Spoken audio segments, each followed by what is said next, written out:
This program features live coverage of an African safari and may include animal kills and carcasses. Viewer discretion is advised. A very good afternoon to you all. We're coming to you. Oh, look, we've got a comparison with them all now. Steenbokkie, kudu, and impala. Look at that. We've been sitting here for quite a few minutes now waiting for that here on Djuma Private Game Reserve, and it's a fantastically sunny day, but I must say it's windy and chilly. I've already got my fleece on, but at least the sun is shining and the skies are blue. The kudu's getting closer to the steenbok now. We're going to get a great size comparison. Look at that. Oh, that could not get any sweeter. What a great start, everyone. We won't just be coming to you live from Djuma, but many different locations across South Africa, which is incredibly exciting. So get ready, everyone. It's that time of day for your live bumble through the African wild.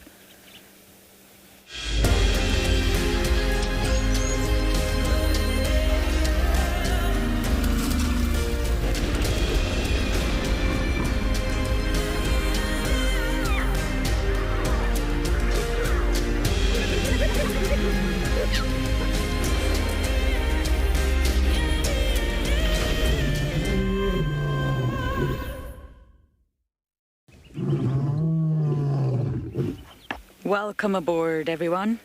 It's great to be out this afternoon, and it's great to have you all with us. We had no internet this morning. What does one do when one has no internet? It's a tricky thing. No connectivity. One must pick up a book and enjoy. Good afternoon, my name is Lauren. I do have Darby on camera, and we've stopped on quarantine. It's a hubbub of activity. Impala, kudu, steenbok. Where are the Wildebeest? Where are you guys? You should be part of this party. But in all seriousness, it is actually really lovely to get a size comparison so you can really see how small the steenbok are. What a great start. And as you may know or you may not know, this safari is completely live, bloopers and all, and completely interactive. You can talk to us. You can do that in a number of different ways. You can use the hashtag WildEarth on Twitter, or you can use @FC on the YouTube chat. Or another option, you can head over to the WildEarth website. And as long as you've registered, you can submit your questions under the live safari page.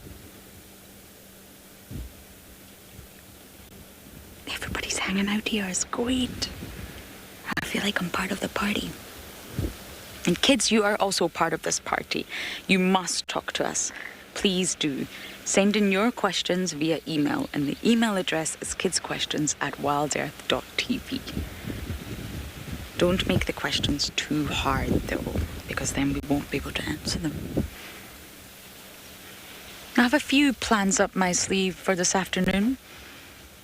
I'm going to go on a few missions, see if they are successful. But I would like to catch up with everyone, to be honest. My stint will be coming to an end in a few days, and I would just love to see some of the Djuma clan. I would love to see some leopards, some lions, Batilda, elephants. Basically, I want to see it all.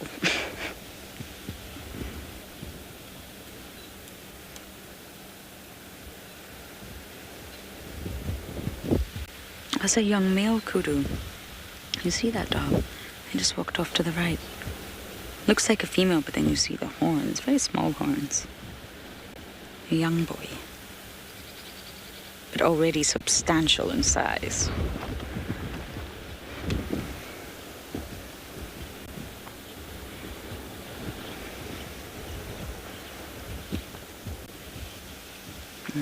The wind is definitely picking up. Hopefully it stays at bay.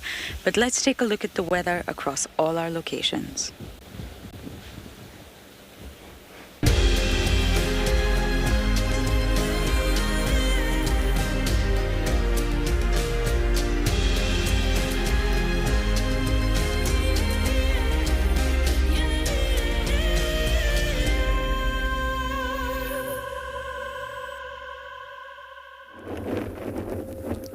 Good afternoon, everyone, and welcome back to another lovely day at andBeyond Phinda Private Game Reserve. And we've managed to find some lions this afternoon. What an amazing sight. We've managed to find these same ones that we found this morning with a couple of others. And as always, my name is Wade. Welcome, everyone. And behind the camera, we've got Glenn as usual. And we're enjoying a really nice, easy afternoon. Little windy, as you can see, the lions are laying there, quite blustery around, but still relatively warm out here in the sun. And funny enough, we found these lions not far from where we saw the male and female this morning. And if we have a look here, they've been joined by some more lions.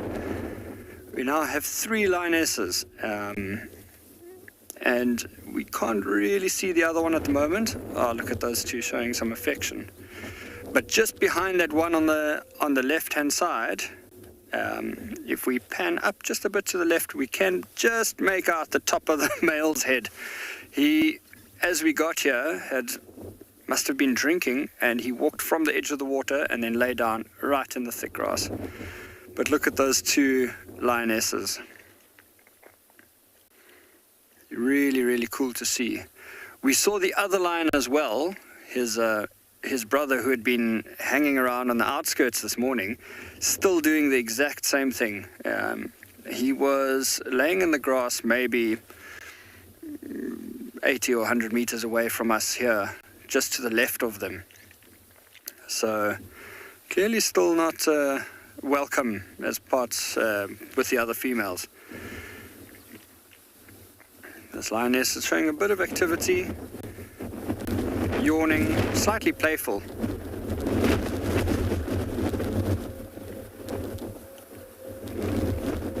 Amazing, and she's looking directly at us. You see those distinctive white lines under the eyes. Not much used to her now, but after dark, that white strip under the eyes really helps to reflect light up into the eyes, and it really helps improve their night vision. Another big yawn. Wow. They really do have the biggest canines.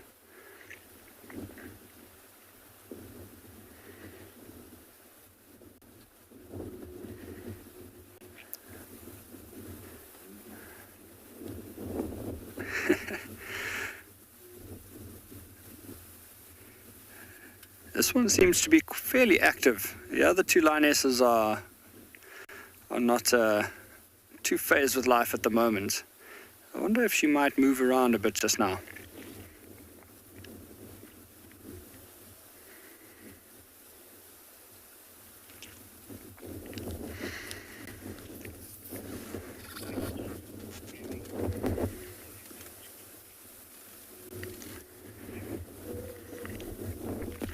We've got a question in from Barry asking these lions' preferred food source. Very good question. They actually specialize, I would say, mostly on your general game like wildebeest and zebra, and quite a fair bit of Ngala. You'll often see that your predators' food preferences and tastes are often largely dictated by the availability around them and what's sort of most prevalent there. So if they're operating in an area where, for example, there's mostly just bigger game like buffalo and not much else of the smaller stuff, then that will tailor their tastes, because then they'll have to adapt to that. With quite a wide variety here on Pinder, we find that the lions here in these grasslands stick to mostly zebras and wildebeest, with the odd warthog here and there. When they're moving through the woodlands, they actually hunt quite a lot of Ngala as well. So I'd say for these guys in the territory that they go, it's between those 3: zebra, wildebeest, and Ngala. Just yesterday they had a carcass of a adult zebra, not too far from where we are now, just in the woodlands.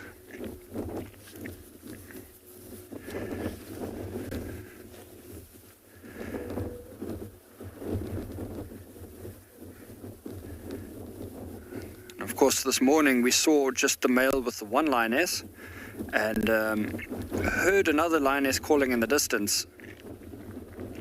But really great to see some more of the pride has come out to join.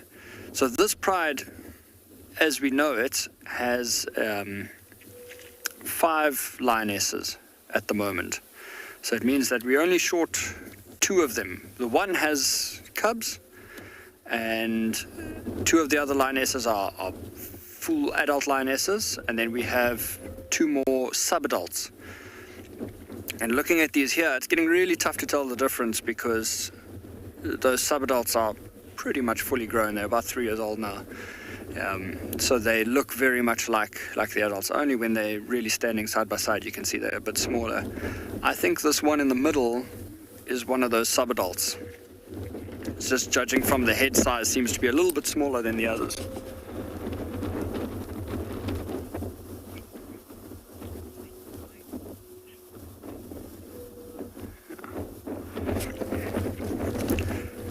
Lions are really well camouflaged here, and tough to see in the grass. I can imagine nobody would want to walk into these. But as we sit watching them, why don't we go and see what Mike is up to and walking around there in Pridelands.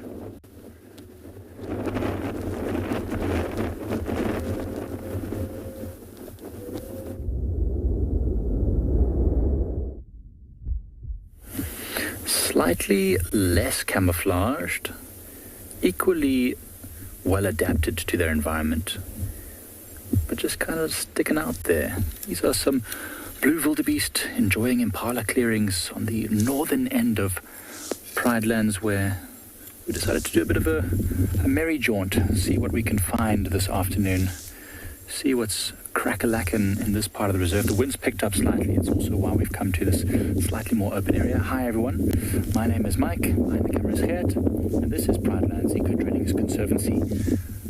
As I've mentioned before, these wildebeest over here just very relaxed. They sort of stood up as we arrived a bit closer, but they seem to have settled. I think the bull is the one that's lying down now. I can't really tell from this distance. I'm being a bit lazy. Let me actually use my binoculars and find out if it is the bull. A small family, they're always here. These are the ones that often get chased around by Lagatha, that lioness. The one on the left also quite big, but no, the one that's lying down I think is the bull, if there is a bull here. Only one youngster that I can see though. I think this group had 3 youngsters before, so that means they haven't done too well over this winter period. Maybe Lagatha has good reason that she was chasing them. They weren't very good at escaping. It wasn't so far from here that a few months ago we walked just into this clearing and we actually found her chasing, or saw her chasing, wildebeest and zebra just on the other side of this drainage line. Hoping for much the same. We know that she's in this area, and we know there's 2 other male lions whose tracks we saw this morning coming into this area. So these wildebeest will have to be on alert. Perhaps that's why they're in the middle of this clearing, even though it's quite warm.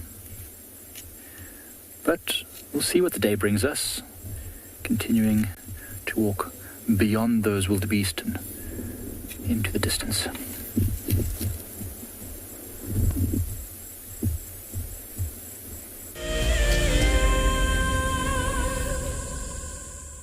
We've made it to Treehouse Dam, one of our main water bodies.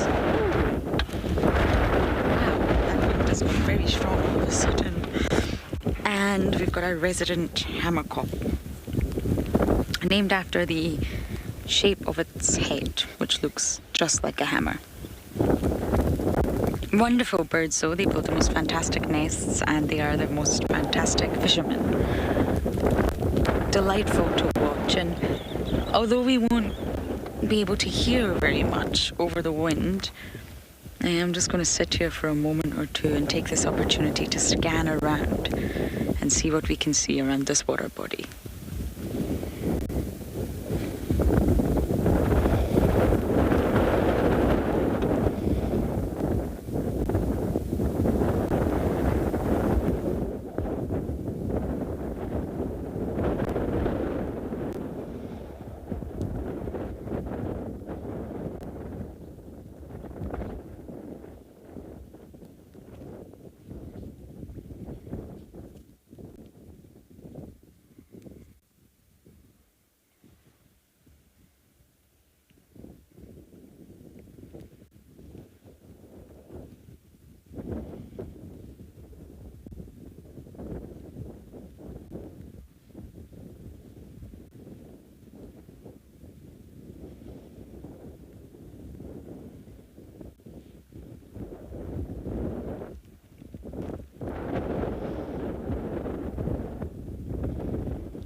it's going to be very hard to hear alarm calls and sounds of various different animals today due to the wind.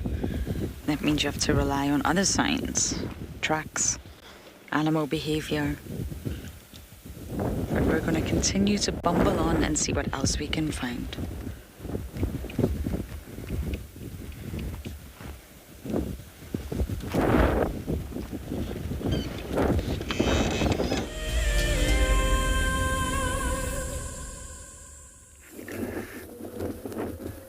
Welcome back, everyone. We're still here at andBeyond Pinder, out here in the northern grasslands of the reserve with some awesome lions over here.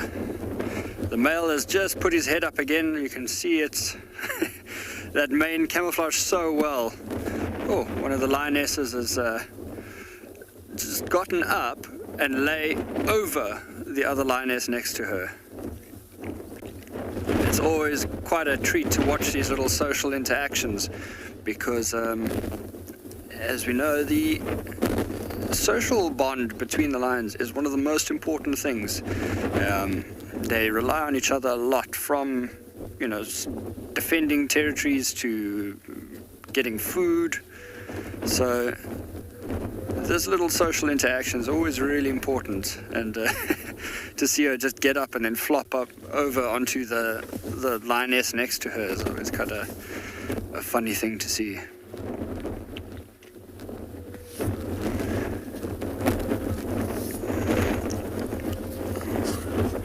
It's tough to see from here. We haven't seen them move too much, and with them laying up in the grass like that, a little tough to see. Look how this one is grooming herself a bit now, but there's a fair chance this male has been sitting next to that lioness, and not the one that's grooming herself, the one that she is now flopped on top of. But earlier he was sniffing at her quite a lot. I think that lioness is the one that we saw him with this morning. Oh, he's got his head up again. Every now and then just popping up and looking around. They haven't moved far today, and with those big bellies, I'm not even surprised.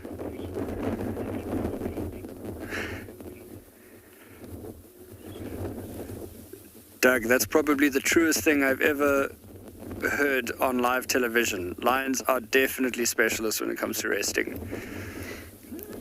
As we see them laying around here, this is how they'll actually spend most of their lives, for that matter.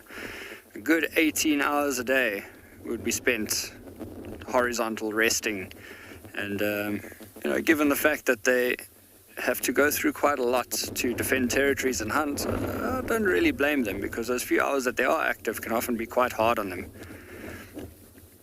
But especially as we see now, this is the nicer side of life. On a nice warm and slightly windy afternoon, instead of working hard, they are resting next to a waterhole with relatively full bellies, might I add. The trick always comes in to keep it at this and get the bellies full again the next time around. Look at this one grooming, and she's got her paw up in the air.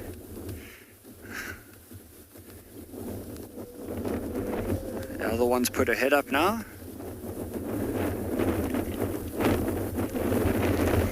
During the hottest part of the day, they probably would have been sheltered under some of the trees nearby. But even though today is considerably warmer than it was yesterday, it's still not hot weather. So it's not uncommon to see them out and about like this. They may only start moving around a bit later though. So I guess we're just going to have to wait here and see what happens. For this one, grooming quite a lot, chances are good.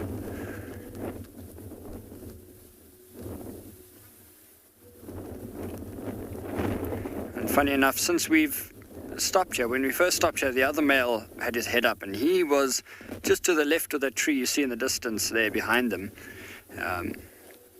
And ever since he's put his head down, we haven't seen him again. There you goes the other lioness back down.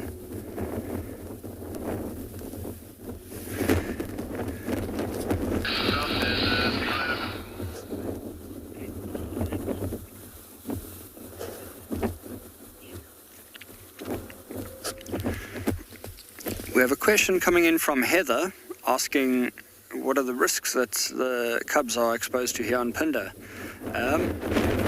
Quite a lot, actually. They don't suffer so much from inter species rivalry between the lions themselves, but lion cubs are essentially helpless at birth and are very much susceptible to not just the elements and starvation if mom can't support all of the cubs at once, but predation from other big cats. So other dominant male lions, if they had to come on through, or leopards, even hyenas, they would all take the opportunity to remove lion cubs if they came across them unprotected.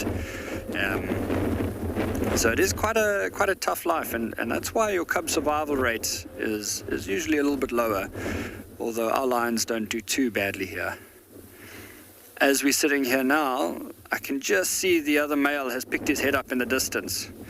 If we zoom in there, on that ridge to the left, yes. Can everyone see that over there? Just keeping an eye out, looking from afar. Clearly he wants to be part of the action, but his brother is still not letting him come any closer. Ever since we saw them this morning, he was watching from afar, and it's still very much the same. Even though the other lionesses have come out and joined, it's quite clear that his brother is not allowing him to be part of the family, which further suggests that this lioness is indeed entering estrus, because when they're not competing for food or mating rights, they are always very happy to rest together, and it's a common sight then to see the males both with the pride at the same time. So over the next few days, maybe we'll even get to see this as it progresses. It's always interesting to see these kinds of behavior.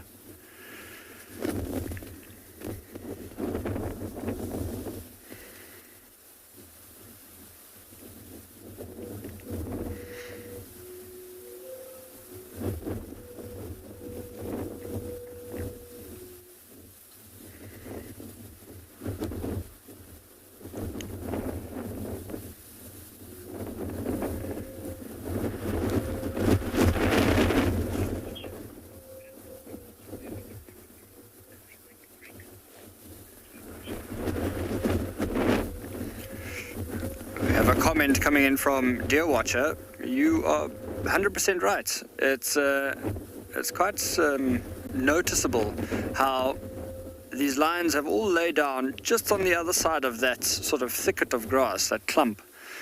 Instead of laying out on the open, there's quite a huge bare patch behind them. They could have been up on the ridge like we saw this morning, but the wind is a little too strong for their liking. So at the moment, quite nicely sheltered there, but still very much exposed, getting that nice afternoon sun on them. But they don't have too much of that wind whistling through their ears, hidden in that grass there.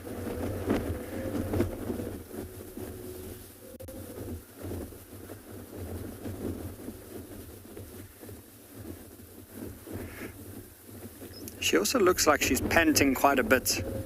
I wonder if she's got a big belly as well, or if she's just a little more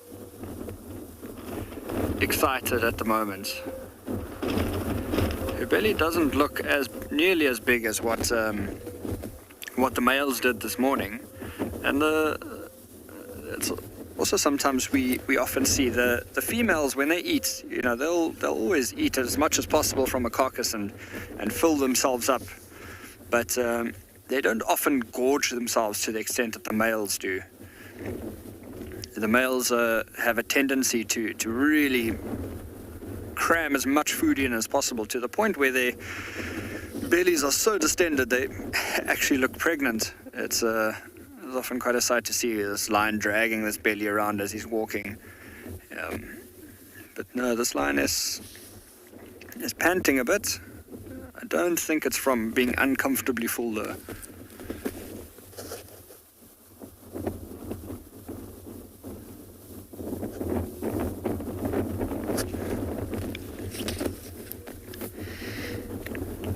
As she looks around, you can really see that black back of the ears, and then that white tip right on the top of the ears.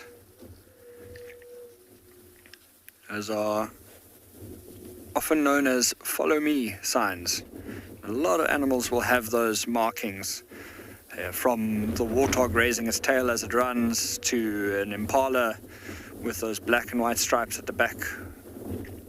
And when the antelope run, they'll often lift their tails, showing that white spot. Just a sign for the other youngsters to be able to follow mom.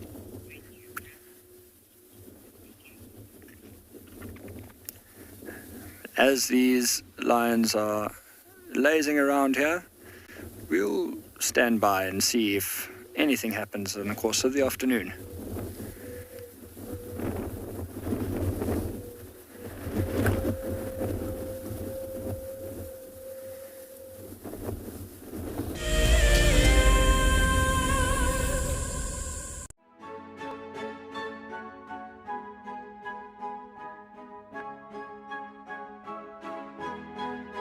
The Wildlife and Environment Society of South Africa, WESA, encourages people to care for the earth. Through innovative projects, they aim to reverse the serious issues that we face in the world today. One of these projects is Green Coast, a proudly South African award for sensitive and well-managed coastal sites. This sustainability project protects our national coastlines while providing unemployed youth with a love for their environment and a hope for the future. WESA is a membership and volunteer-supported organisation. Every supporter is helping to change the only earth we have. Visit our website to see how you can help care for our earth.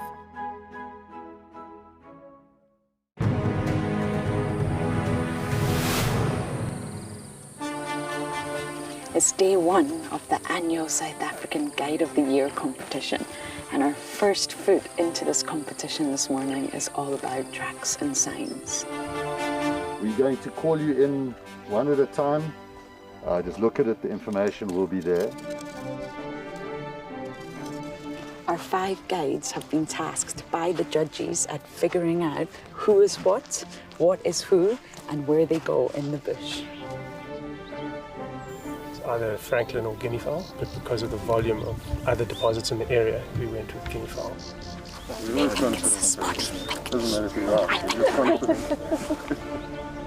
Detailing the surrounding that you need to look out for tracks. The details is very important.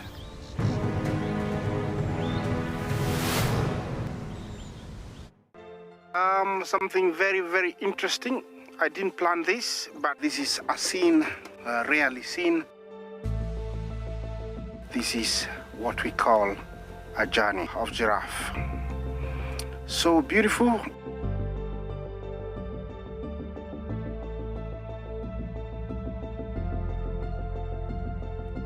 Tune into WildEarth every single day. It's in your nature.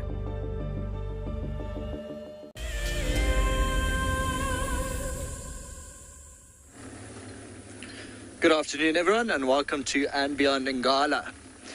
Got me, Rowan, and then Morgan behind the camera, and we are looking for the Birmingham Pride. Well, the section of the Pride, the lionesses and the youngsters, and then I think the 2 Ross males should be with them as well. So they were found this morning, so we are actually just on our way there to check the last spot. See if we can have any luck. So luckily, we're also the first vehicle out. There are no guests on the reserve just yet. They'll probably be out in the next half an hour or so, hopefully, which gives us some time to spend with the Birmingham Pride. So that should be quite fun. But we are back in the western part again, so close to the watering hole where we were this morning, with all the different species, all the wildebeest, zebra, impala, waterbuck, crocodile, hippos, and we might just swing past there again a little bit later to see if anything else comes down to drink. Or maybe the crocodile got lucky with lunch. Yeah, it's turned out to be quite a lovely day. I mean, the sun's out. The wind has now shifted, so all the wind's coming from the north, whereas yesterday everything was coming from the south. So it's probably a little bit of warm weather coming our way. And on our way here, we're actually complaining about driving into the wind. But I must mention, South Africans are very good about complaining about the weather all the time. If it's too hot, we'll complain it's too hot. Then it's too cold, then we'll complain it's too cold. So it's one of our many talents, talking about weather.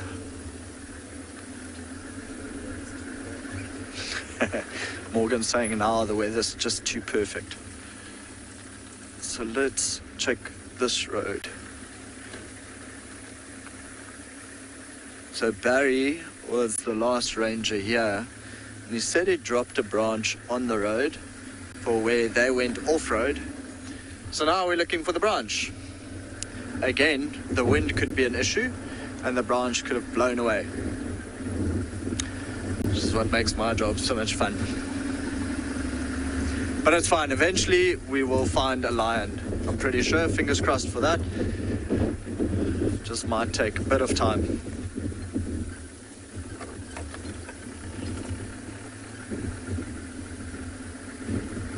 Sorry, I didn't quite catch your name. I think Court asking when last did we see the Makoti male. So I've been on leave. I've been in Cape Town for the last 2 weeks and I only arrived back 2 days ago. So me, myself, not seen the Makoti male in about half a year. But I think from the other rangers, I think he might have been seen about 3 weeks ago, 4 weeks ago, again in the east. So we won't see him here, where we are in the west. He spends majority of his time in the east, closer to Kruger National Park, closer to Orpen Camp, that sort of area. Yeah, beautiful leopard, lovely story as well. Makoti meaning vulture, and he's actually eating vultures. So you climb up trees, eat vulture chicks, and then fall asleep in the nest. Very well mannered. Although, talking about vultures and for its life, absolute terrible. Okay, so while we look for our lions, we're going to send you to Pinder.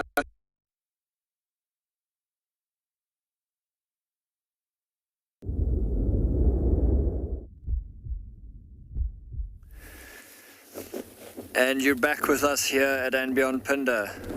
We've got the North Pride of Pinder having a nice relaxing afternoon here next to the waterhole.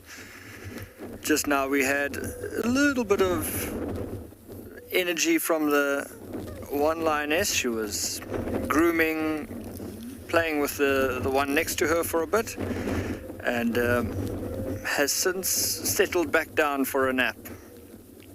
You can see they've just gone completely flat, hiding behind that grass over there from the wind.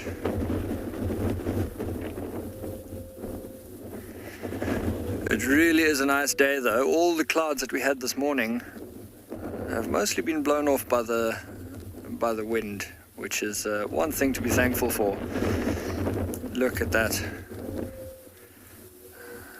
So really a nice spot for the lions to be at, and as I was saying this morning, it is a very clever spot as well. This waterhole here is quite big, and it's the only main source of water in this region.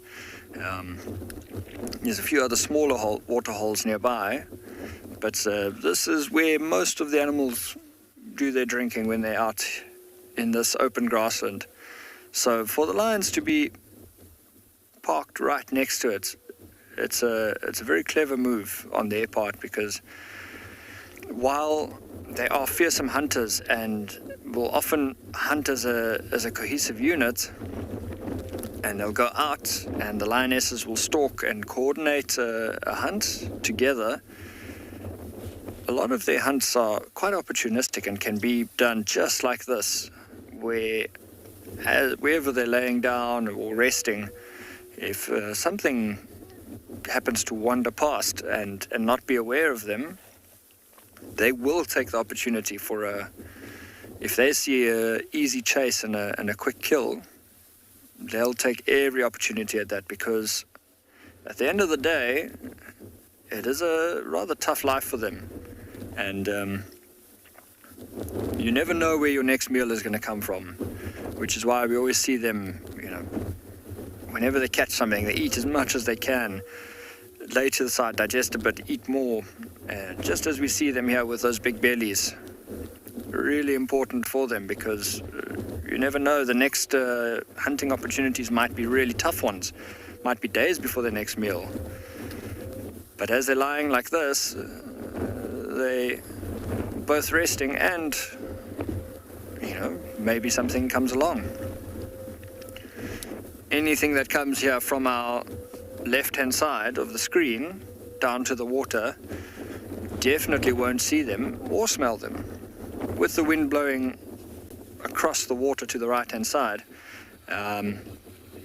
their scent is assured to be carried away. The way that they're lying there in that grass hides them really nicely.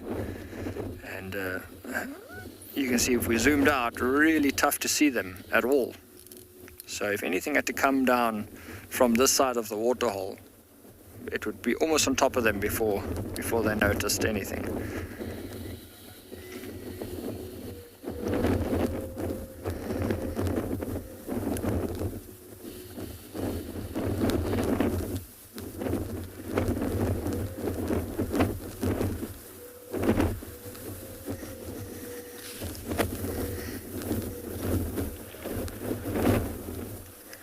As they're lying now, we can just make out 3 of the lionesses.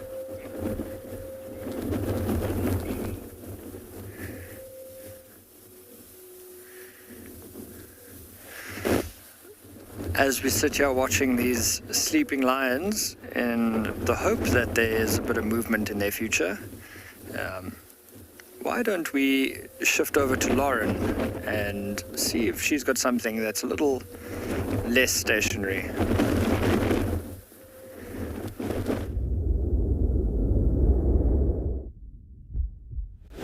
I am looking at a tree, not just any tree. Davi and I have actually made a very special journey into another property just for this tree. Isn't it stunning? This is a low-felt fig. Not a sycamore fig, not a large fruited fig, the low-felt fig. And I am probably going to pronounce this very horribly, but it's Ficus stolmani. That's the Latin name. And it's quite unusual to see out here, even though low-felt is in the name. And Polly asked us to come all the way down here just to see this tree, and it has been incredibly worth it. Isn't that just stunning? We're on Little Gary with special permission to do so.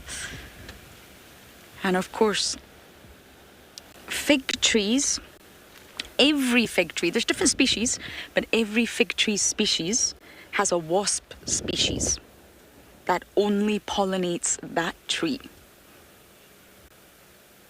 So the low-felt fig will have a specific wasp species, the sycamore fig will have a specific wasp species, and how it works is that when the figs themselves, the fruit, actually become ripe, the wasps are attracted to that scent. The figs themselves release a special scent, and I'm not talking about the smell. I'm not talking about the delicious smell that a fruit or a fig smells like to us. No, I'm talking about a chemical scent that the figs themselves release just to attract the wasps.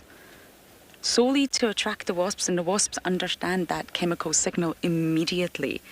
And then these little wasps will crawl in through the base of the fig, and they lay their eggs into the flowers that are inside. And when they do this, they're essentially pollinating the fig trees. It's a very complex relationship between fig trees and wasps. but they have sole pollinators, and it's just unbelievable. It's not a case of any organism or any species pollinating any tree. No, it's a very, very specific relationship, and that's how it works. The fig tree releases chemicals just to attract these wasps because they know that they need to pollinate their trees. And it's mutualistic, it's not parasitic. It's not sort of just benefiting one species or damaging another species. It's mutualistic. They need each other to survive. So if we were to wipe out all the wasps in this area, the specific species that pollinates this tree, the trees would suffer. If we were to cut down all the low-felled trees, the wasps would suffer. They completely need each other to survive. It's an amazing story.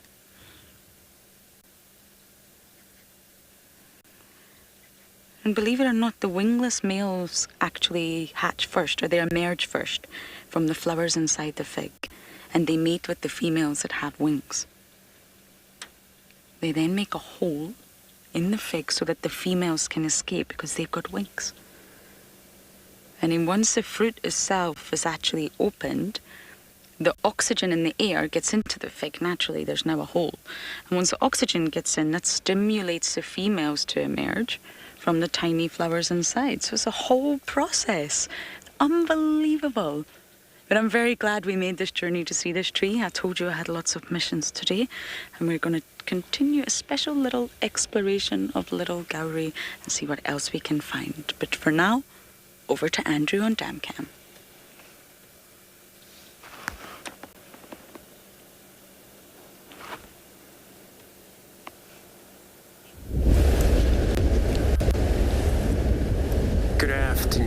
Good afternoon, everybody. Welcome to a damn camp here at Djuma Private Game Reserve, where actually for now looks like looking at these impalas, they're pretty much scattered all over there, grazing about. So my name is Andrew this afternoon on damn camp for everybody. So I'll be checking anybody who will be maybe coming to drink about. I mean, with these sun, it's been actually pretty much shining on the ground. So most of the animals, they may really get thirsty, but not maybe with this impala. They perhaps drink before they get up into this slightly southern western side of the dam now.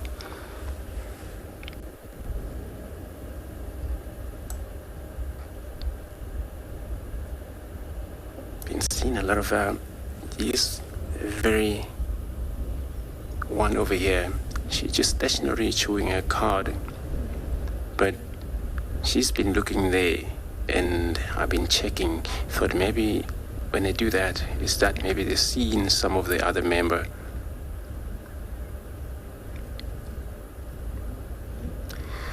So I'm gonna be checking around, see if there's anything I'm going to find.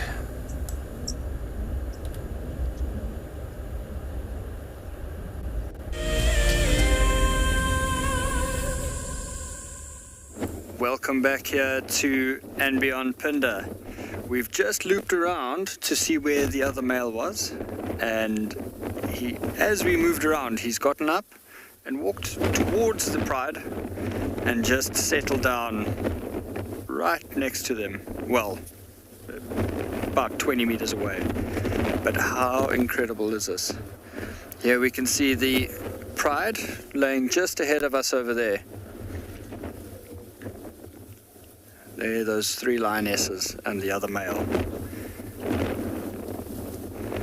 Still not joining them, but he seems to be creeping closer. Look at that. Really amazing. You can see all those scars on his face, those old wounds from fights. He is laying not even maybe 5-6 meters from the vehicle. If he opens his mouth like that, you might even see those big canines. But if he opens his mouth a bit wider again, you may even see that he's missing one of those big canines on his lower jaw. I think it's the bottom right canine. A couple of years ago, he got into a fight with his brother.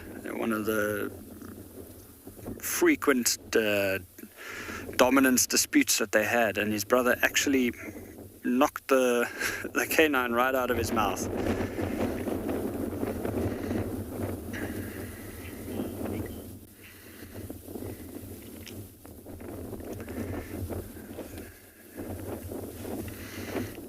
So amazing to see him grooming like this, so close to us, completely unperturbed by our presence. In fact, when we moved around to position, he came here to us and then lay down.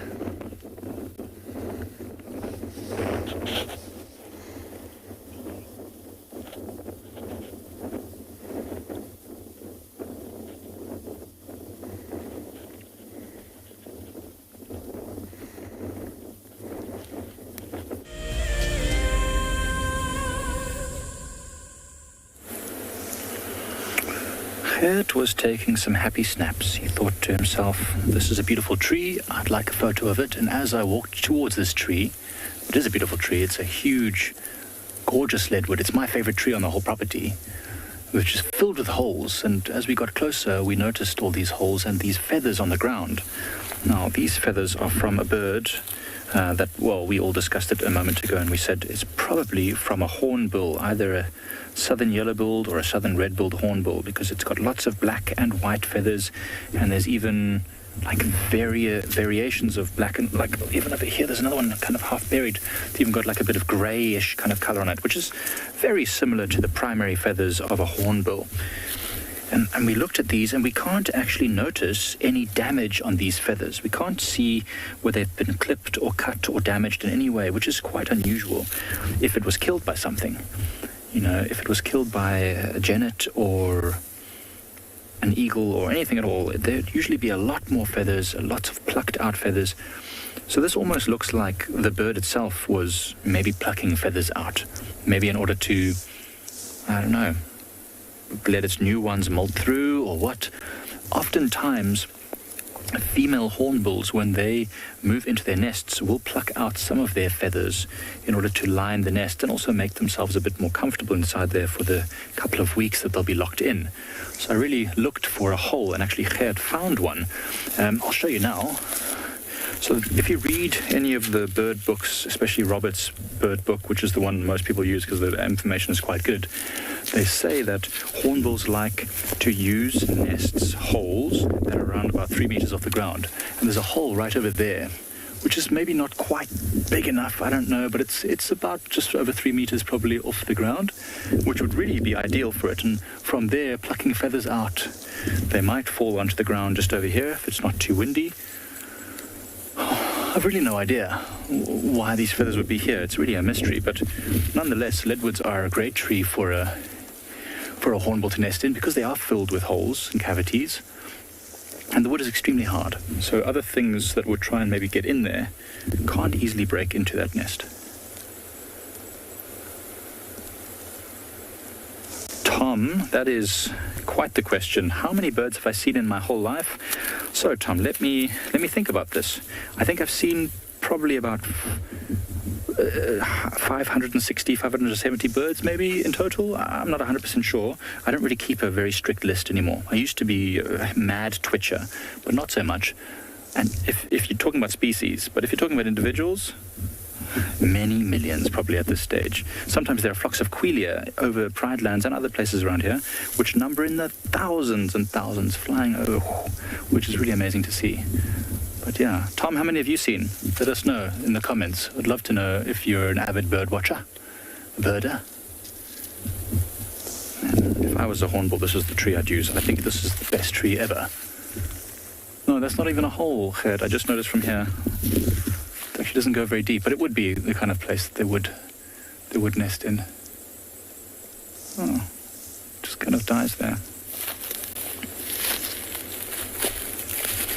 Oliver, we actually used to play this game, Gert and I, which was if you called leadwood out, I can't remember what the forfeit was, but there are lots of leadwoods all over Pridelands. It's actually more leadwoods here than I've seen on many other reserves. So it's definitely one of the most populous of the trees in terms of just where you see them everywhere. There's not a place you can stand where you could shout leadwood, and if you couldn't find a leadwood, then you'd have to do a forfeit of some sort.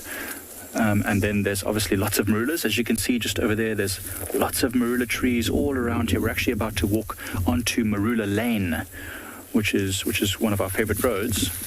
So yeah, and then behind me there's a whole grove of knobthorns. So those are probably the three most abundant of the tree species that we get here: leadwoods, knobthorns, and marulas, with interspersed red bush willows and guaris and all sorts of other things. Just listen. I thought I heard an alarm call.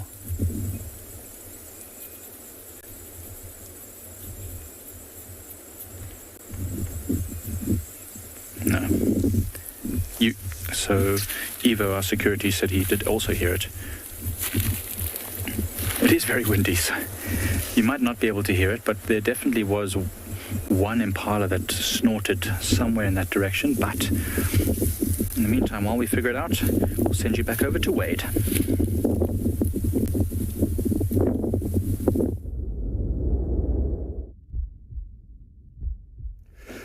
Good afternoon, welcome back. We are here at andBeyond Pinder with the Pride of Lions, and this big male got up, made his way towards the others, and has just settled down a short distance away.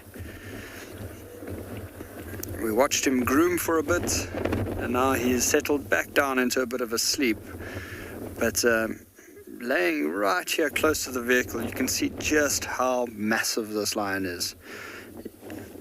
Look at the front, I mean, those paws, they are huge.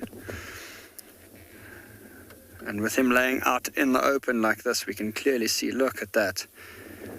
Those claws are hidden just behind those little tufts of hair. You know, like most cats, lions have fully retractable claws. And when we track these lions in particular,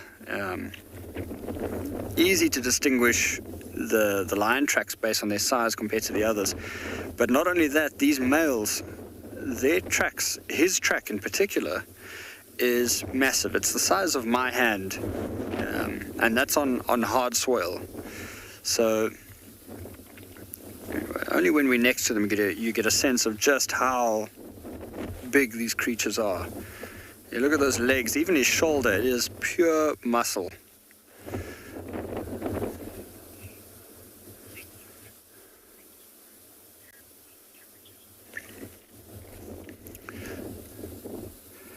And as we sit here watching this apex predator, why don't we head over and see what Lauren has at Djuma? I hear she might have a scavenger.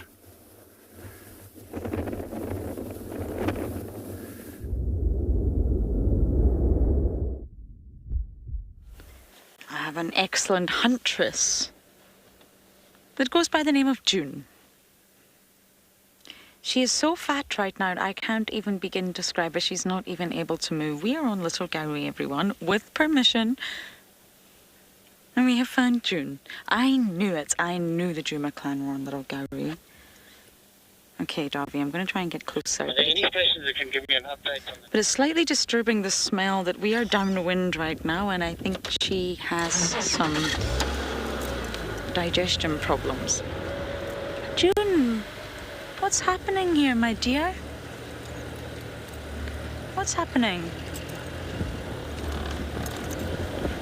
Look at you. I don't even know what you could have possibly have eaten. I really don't think I want to know. She literally can barely move. I did hear that they think Kalamba had a kill. She wasn't found, but just from tracks and movements and audio, and it was stolen by Hyena. So was it you, Dune? Oh my goodness. So we're in the Mulwati, everyone, but the Mulwati that we never get to see. We're south of Gowrie, and it's really been the most wonderful trip. Just to show you somewhere different for a change. Polly really wanted us to come and explore, and This is a Mowati. It's the same Mowati that we have, but it obviously runs south past Gary, Main into Little Gary, where we normally can view it, and it's beautiful. And look who we found. Dune, everyone is talking about your big belly. See what she's doing here? She's trying to cool herself down. You know when you get the sweats when you've eaten too much, that's what's happening here. But scavenger, huntress, she could have hunted, she could have scavenged.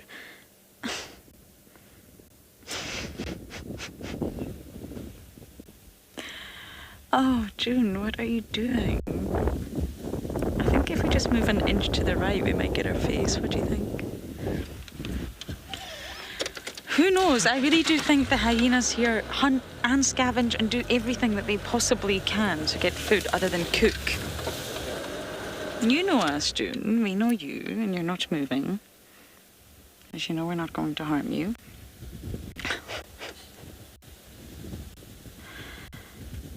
Wow. And it is the life of feast or famine, which is exactly why they get themselves so full like this. Because they really don't know when the next meal is coming. Oh, look, she's doing that.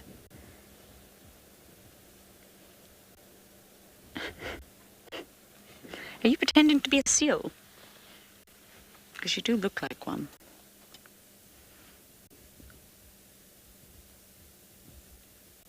I know June gave herself a bit of a reputation with she do lose cub, but it really wasn't the most pleasant thing to see.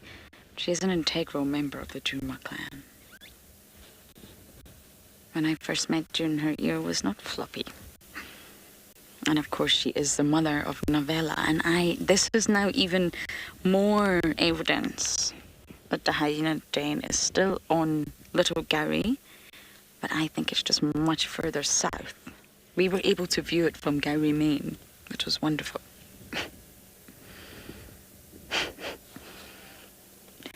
But I think it's much further south. Oh, I am very happy with my find. We're going to sit here for a little bit longer with bulbous Dune.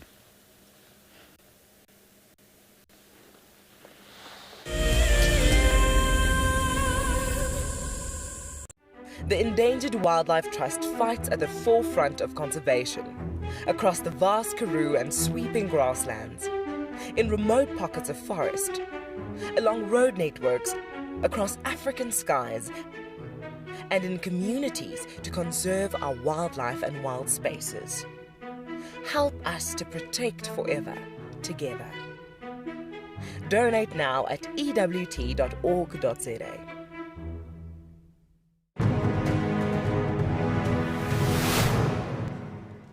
And I turned to Shaw and I saw that she had this panicked look on her face. Either she was afraid that something had happened or she was afraid that she was going to miss out on something. But instead of her missing out on those lions, we drove up next to them and I switched off the car so that she could hear what was going on. Now, these lions had killed a kudu, and she could hear these two cubs, both 8 months old at the time, busy pushing and shoving each other out the way to get to the best parts of the meat. And the mom was lying just to the side in the shade. Now, I'd known that before losing her sight, Sean probably knew what a lion looked like. But I really wanted her to know what this lion looked like. So for the first time in my guiding career, I started to describe to someone what a lion looked like. And I found that, I started to notice things in that lion that I'd never seen before.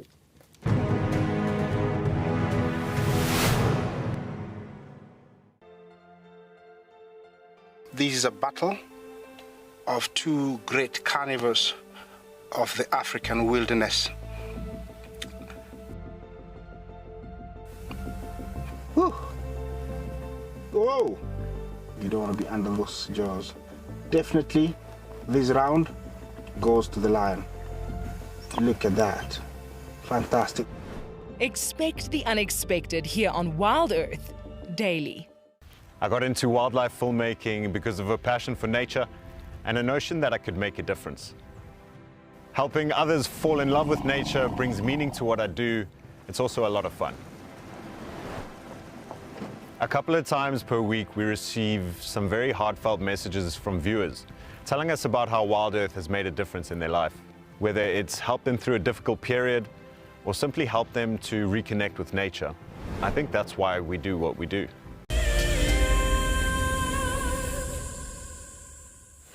We're still here. Because, I mean, well, she's a very large roadblock. See, she's panting. Oh, she's really uncomfortable. June, that's what happens when you eat too much, my dear. I remember when I spent a lot of time in Sri Lanka along the beaches, the dogs do this. Daniel, she possibly did eat a beach ball. It definitely looks like that, or an elephant. Maybe even a giraffe. No, I am obviously massively speculating here, but they do eat everything that they can, and they eat fast. It's rather repulsive to watch. They'll crunch through all the bones and just eat. The noise. It's not a pleasant thing to watch, but again, when will she feed next? She doesn't know. It's also winter, but she just watching her right now makes me feel uncomfortable.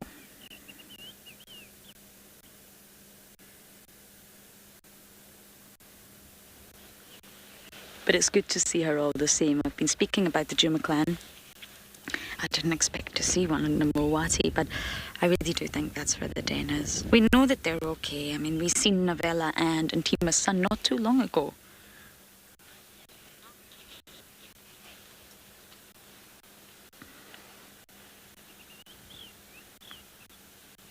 That doesn't mean we won't ever see them. It just makes the den inaccessible to us.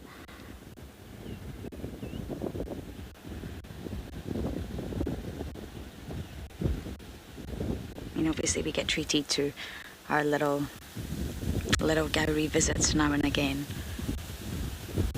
But this is where they are, and that's Little Gowrie borders Chitwa.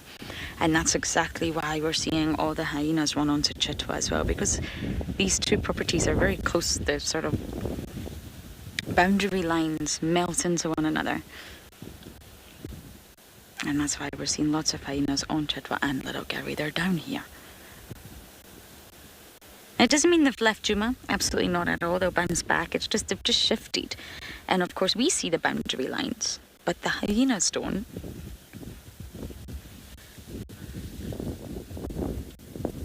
Linda, you're asking, would she still scavenge in her current condition? Meaning her bulbous condition? I'm not entirely sure what you mean there.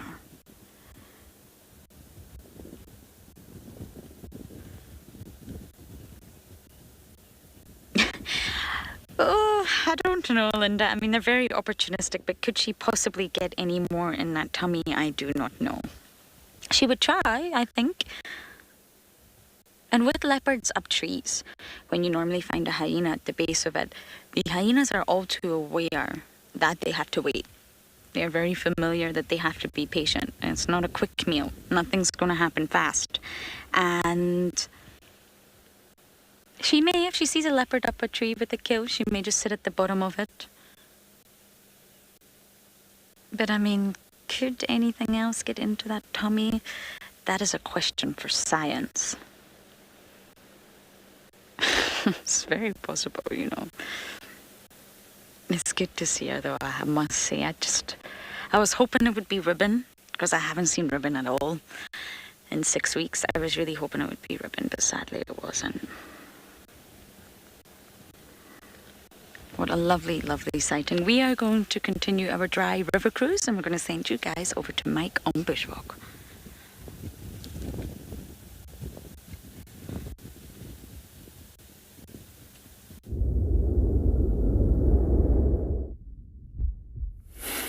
Still continuing westwards, as you can see, towards that sun, which is slowly making its way to the horizon.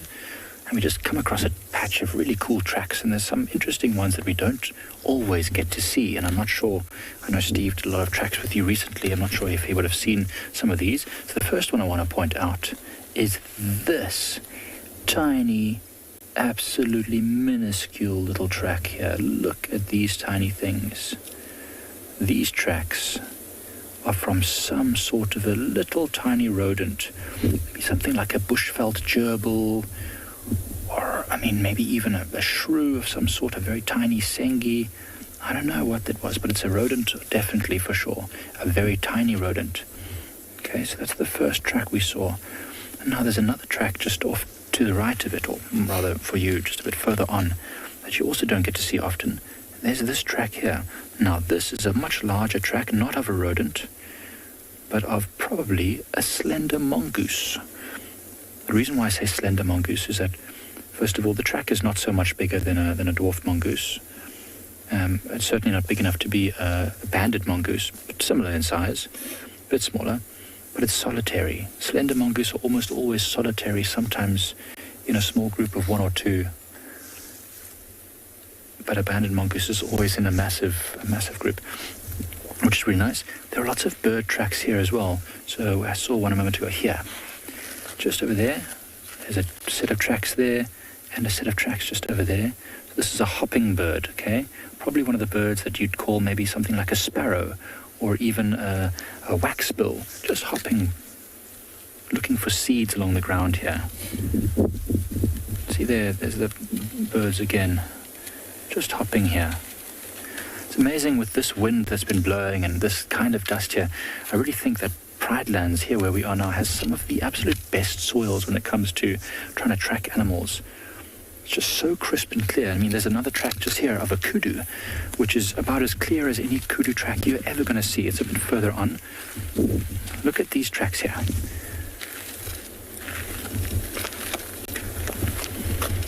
Yeah, some of these rodents do have tiny feet. And an animal which also has fairly small feet is this kudu here. So, I mean, it's a big track. So this is an impala's track here, okay? So an impala is a small antelope, so it's got a fairly small track. A kudu is many times larger than an impala, but I always feel like their track is kind of small for the size of antelope that they are. I mean, a kudu is as big as a wildebeest, but a wildebeest track's far bigger. This is interesting. Kudus always direct register. So you can see that there's a track at the back here, and another track is stepped on top of it. Much smaller the track is. This is the first time I've ever actually seen exactly the size difference between front and back so easily. The front track, which is the one underneath, is much larger because, of course, a big bull kudu has big spiral horns and strong shoulders, and the back feet are much, much smaller. And now remember, kudus are animals that like to live in thickets, so they direct register like this. They step exactly on the track from the front foot in order to be as quiet as possible. It would be completely pointless if they were just blundering through the bush making all sorts of noise without taking care where they step their feet. And an impala, which lives in a big herd out in the open, doesn't direct register at all because it doesn't need to be silent. So we're going to keep walking down this road and seeing what other tracks we can find. In the meantime, we'll send you over to some flat cats with Wade.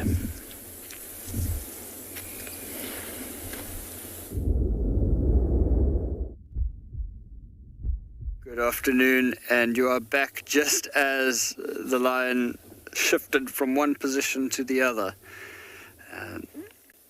He was sitting up, although he had his head on his paws for a bit, just gone completely prone. The lionesses in front of us are sitting up a little bit, though. If we look over there, she looked quite interested at something that was across the water. I think it was that Egyptian goose moving around, having a little scratch now.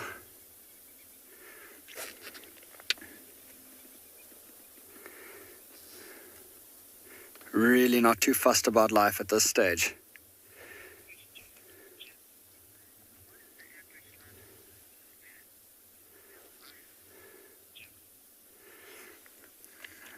Oh, we've got a great question from Jackson. Jackson, how long, well, what's the average lifespan of a male lion? It is actually surprisingly short. As we've been looking at, little yawn there, as we've been looking at these males, and we've chatted briefly about, their sort of competitions and fightings. When you look at lions in general, For example, this lioness ahead of us, she could probably live to about 16 years is the average.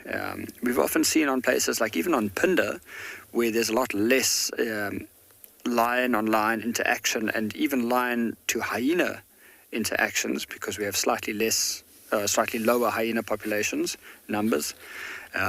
Sometimes lions, the lionesses live to about up to 20 years even. But for this male here on our side, it's a very different story, because the males are constantly in competition with each other, and they're fighting, hunting, defending territories. Males have a significantly shorter lifespan to females, and even though we've got this specimen of a lion over here, he would be lucky to see 12. That's about the average lifespan that they have. And it's really apparent there. Look at his nose.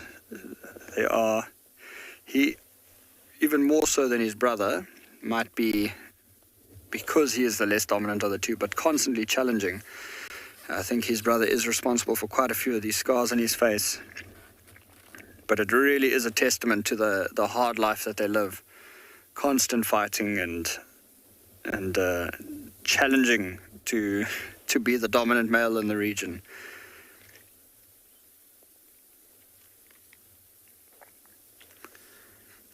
I did mention a while ago, but quite a while ago we had a massive fight here in the northern parts of the reserve, where the two south males, the Biola males we call them, came up here and challenged the north males in their territory. And after a couple of days of running around, they finally met up. And after that fight, in which one of those Biola males was actually killed, this male over here was incredibly wounded. A fair few of these scars that we see here were from that fight. Most of those were on his left eye, which is closer to the ground there. So those scars that we're seeing over there, a fair few of those came from that fight. And not only that, he had a huge gash ripped open on his paw. And combine that with a whole bunch of scratches, gashes, wounds, and puncture marks on his bellies, the inside of his legs. He was in quite a bad state and limping so badly he could barely walk. And it was quite a tough thing to see, because he actually had to latch on to one of the other lionesses for food, because he couldn't hunt in that state. And as we can see now today, healthy as can be. So we'll keep watching him for a little while now, and then we may go and see what else is out there.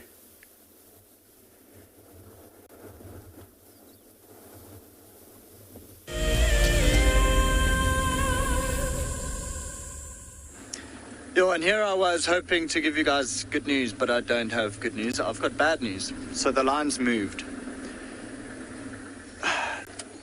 So I know exactly where they are. They ate and they would go drink water. So there's an area here on my right, and we call it Shaduli Pan, and Shaduli Pan still got water. So they would have gone straight there, but now how it works with andBeyond is you have to actually walk and follow the tracks until you see the lion, and then you can go back to your vehicle and drive in. And that walk would take me about 20 minutes there to see them, and then 20 minutes back, and then we drive in. And so it takes a bit too much time.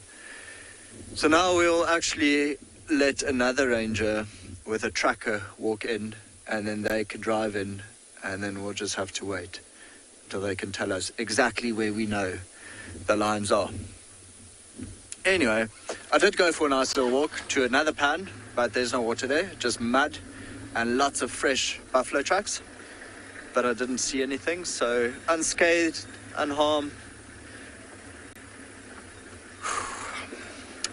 It is a little bit irritating knowing that they are just there and we can't drive there. But we'll wait for the update from Barney. and then see if we can make our way in there. Again, it is the Pride with the youngsters, so we'll probably have to wait until all the ranges with the guests go through and then make our way. Luckily, we're not driving north anymore, so we're not driving into the wind, so that's one upside. Otherwise, we haven't seen too much, really. I think we saw an impala, maybe, and we saw one wildebeest. All right, we did see African hawk eagle kill some sort of other bird while it flew off, just feathers everywhere. Probably a francolin, I can imagine, because it looked like a ground bird. I mean, it picked it up from the ground. Anyway, fingers crossed, we can see the lions in a little bit.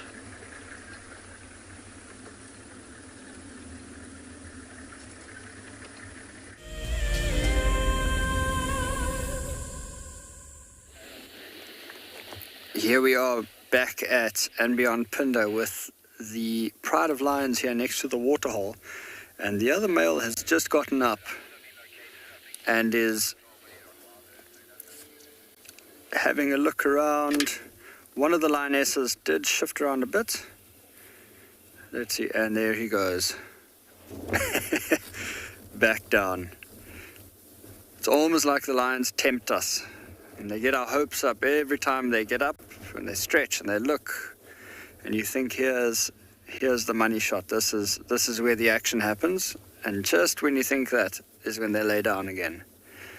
But this is the nature of the beast. This is part of why we love coming out here and doing this, because as we sit and watch these little interactions and these little glimpses, if you're patient enough and you stay with them, it is very often rewarding, because you either get to see something exciting, or at the end of the day, even just see some amazing interactions out here. And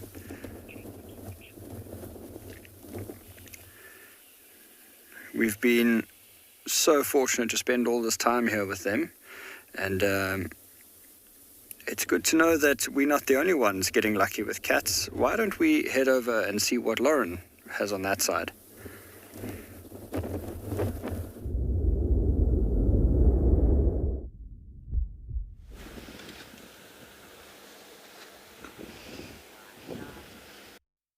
The Mulwati was the right place to come. First we see Djuma side, no, we cross Gary Main, and on this wallow that used to be filled with water, there used to be elephants in here. There's now a leopard. Guys, please help me out with who this leopard is. Look at that. Isn't that the sweetest thing you've seen? I thought we were looking for Tlalamba. We were scratching around. I thought, oh, hello, now we can get better views of you. It's a Shasha.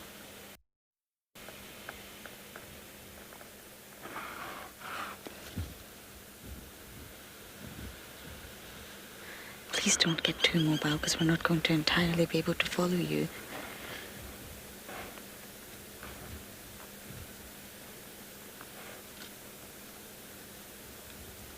Look at that pink nose of yours. No, no. I think it's Shasha. Welcome to Djuma, little one.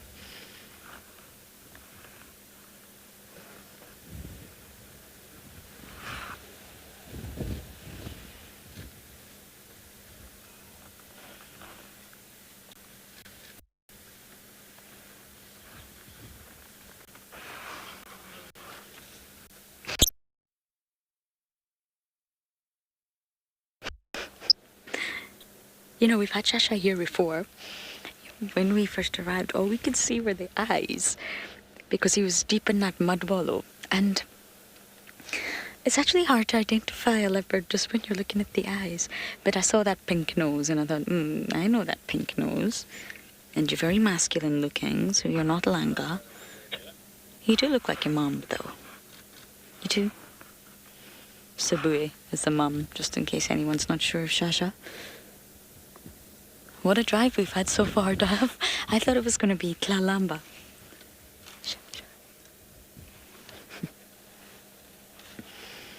Now, if he moves, we are in a little bit of a tricky signal spot, but we will work it. We'll try, we'll keep up.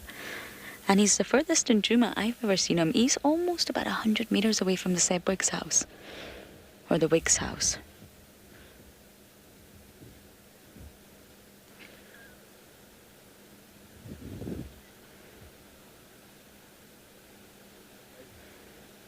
Isn't he just gorgeous? Much bigger than Mareebs, but he's still got that young boy. Sorry, that was my hat, Abby. And now we're going to yawn.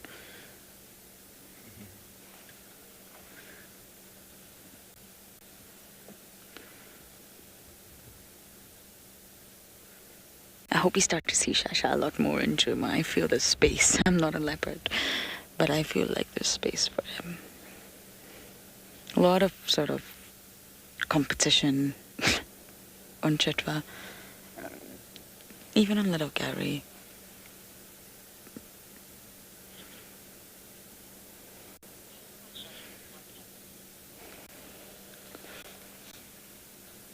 Williamson, I wish I did. I'm sure many of you do know.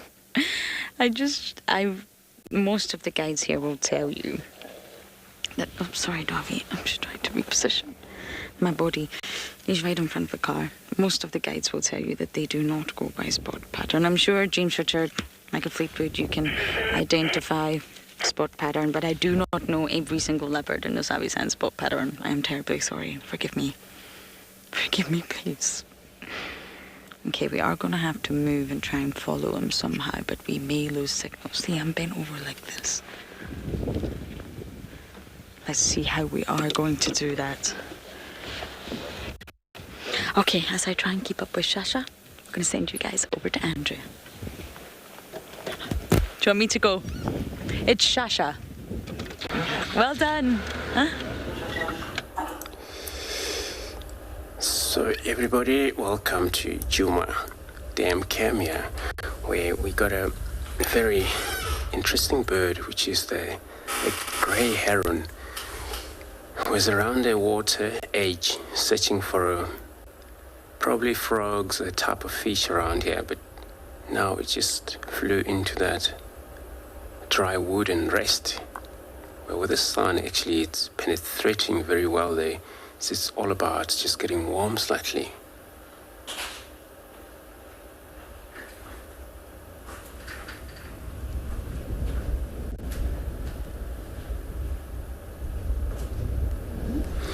So they have a very nice access to the water, where they have very long legs and they can almost go inside the water half or a little bit in, and they move around. But that's how they feel whatever's on the ground or beneath the water. More likely to step on the frogs, touch fish, and then they would put their beak right inside. And that's how they get their prey right away.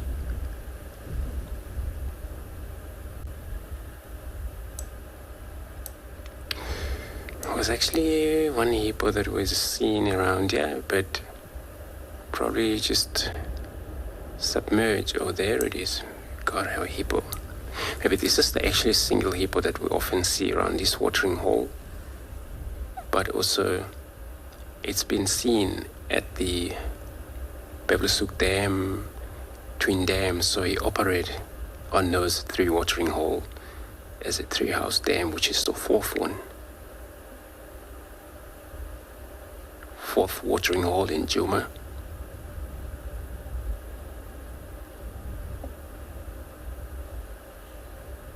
Just watching the bird. The bird never actually been a threat to hippos.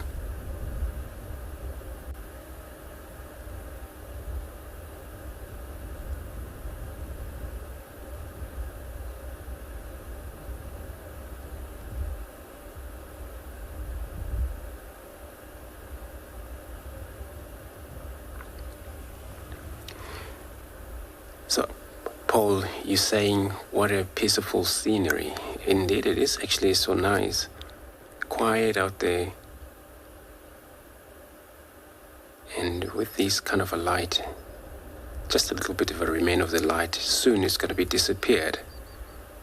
Where if it's ever anything that may come to drink, in terms of the antelope, we may see them coming to drink here, such as a kudus. Even these are giraffe, Ngalas type.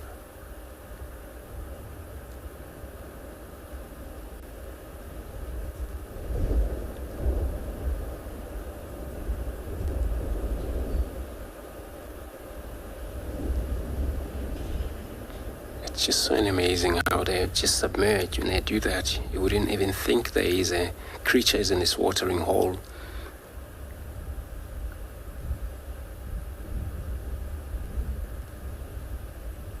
When they do this, sometimes they can do it for probably 5 or 6 minutes when they want to.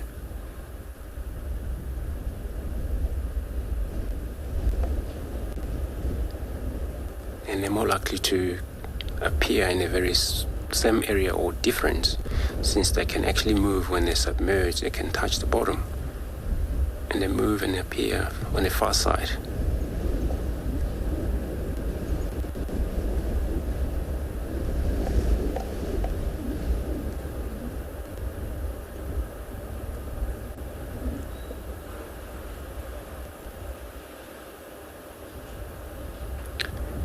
So we're just going to see what else is going to be coming to the Gari Dam here to drink.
Here at the Advanced Rifle Handling Challenge, which is actually lots of challenges in one to gauge the contestants' skills at different distances and different speeds. This is probably the challenge that the contestants are the most nervous about. So let's get them locked and loaded.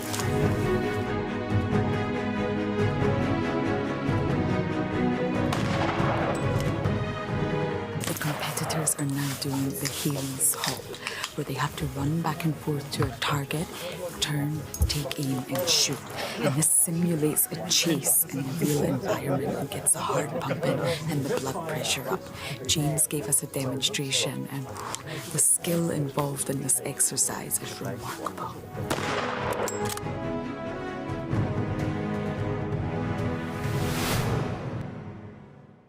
Looks like it's a very difficult climb because every time it tries to climb, the ground is breaking, so it slides down. But it's the only one. Look at that. That is a call of desperation with a cub. It's like, what are you doing, mommy? Oops. Oof. Expect the unexpected here on WildEarth daily.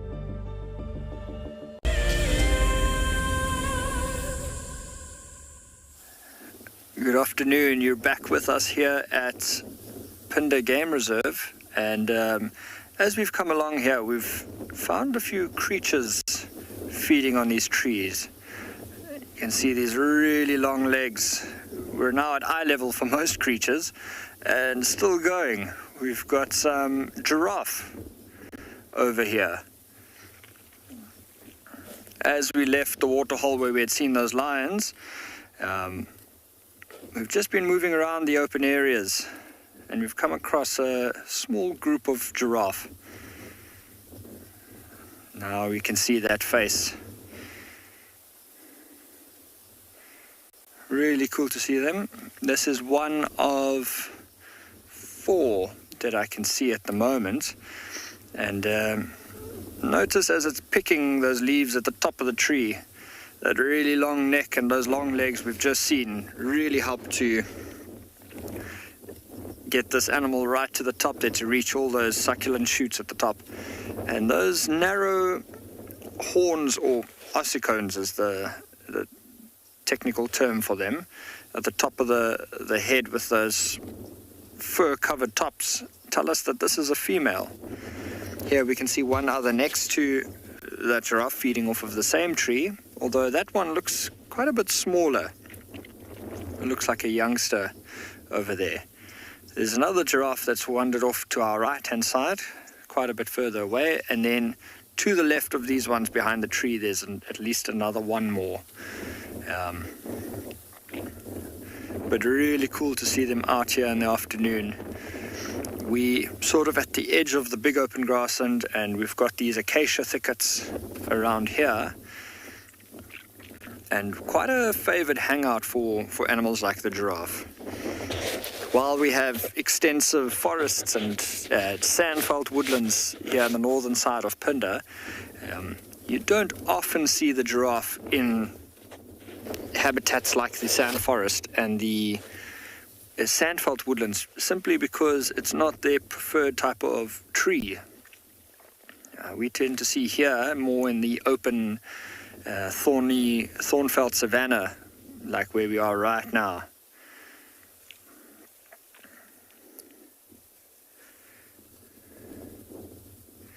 They have the most amazing tongue. Look at those dexterous lips, picking out each little leaf in between the thorns. And not only that, even though we can quite clearly see those thorns, these giraffes are so tough. Those lips and tongues are impermeable, just about. And you'll often see them on a long twig wrap their tongue around and just strip all the leaves off of it, disregarding those thorns completely, whether they're long, straight ones or thin little hook thorns. You can just imagine how tough the skin is on those lips and tongue. And even though we can see a few of them here, giraffes are really interesting in that regard because they don't have any permanent social structures. They are what we call semi-sociable. So while often moving around, mom would move with her youngster for a while. Once youngster matures, it will often split off, and you may see related giraffes hanging around each other, but more often than not will happily split away and go on their own ways.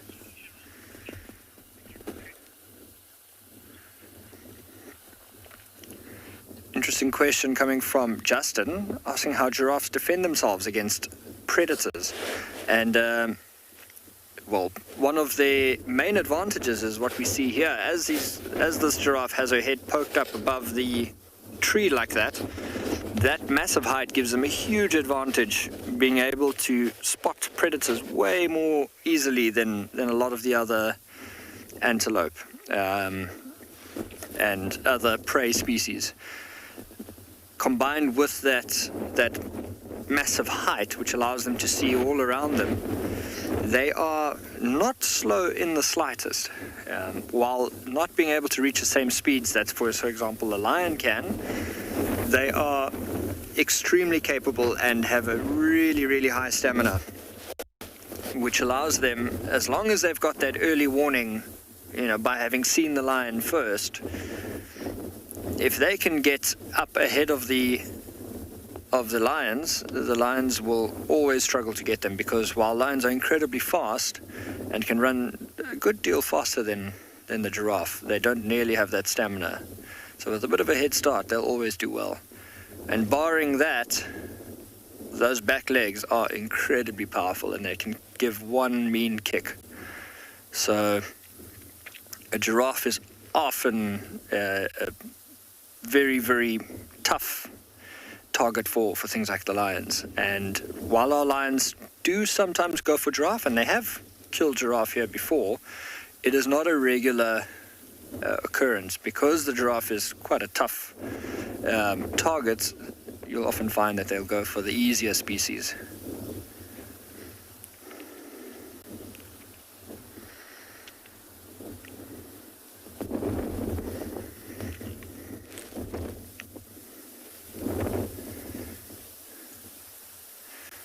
As these two are feeding from this tree over here, we can just make out to the right of the one on the right. There's a little one walking out behind the tree. That's really cool to see. This one is tiny compared to the others.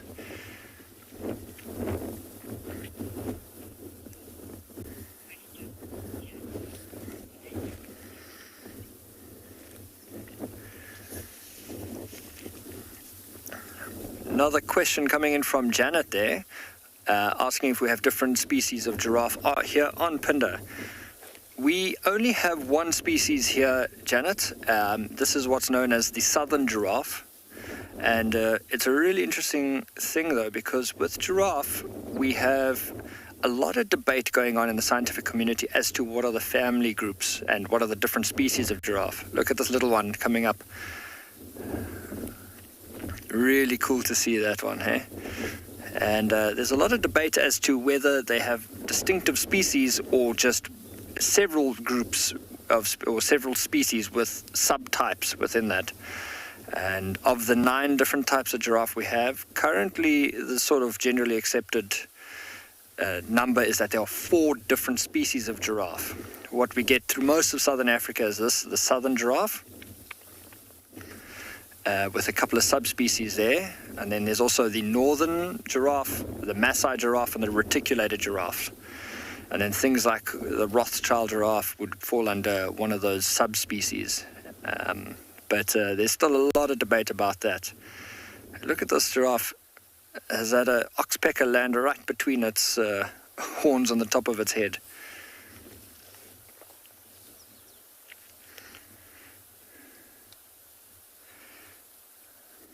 They are such bizarre creatures. As this giraffe is walking across here,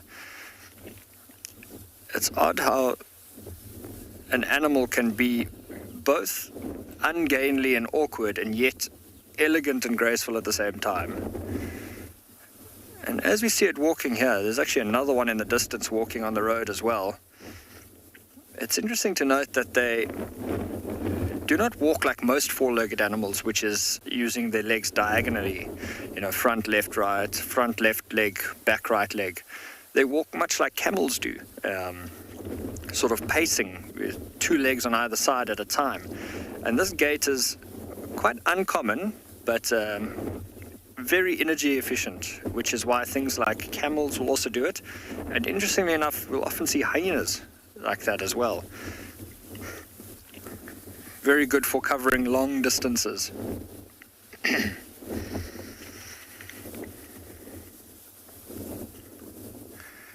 See that long tail blowing in the wind. It is rather windy here today. So they don't have much use for their tail right now, but during the hot summer months when there's a multitude of flies around, it is an incredibly effective fly swatter. There's a little oxpecker hopping around on the side of the giraffe's belly.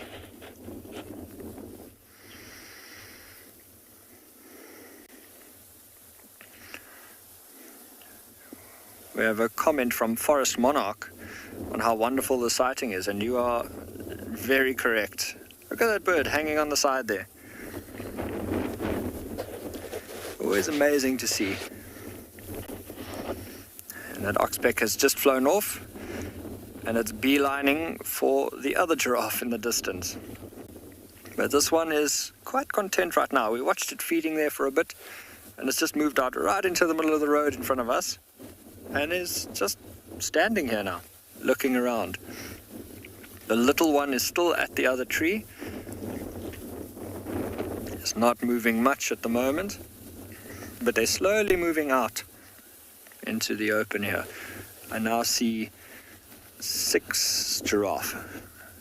And it's always interesting to see these loose groups, how they'll join up, and maybe tomorrow we'll see 12 giraffe here, and then the next day 2.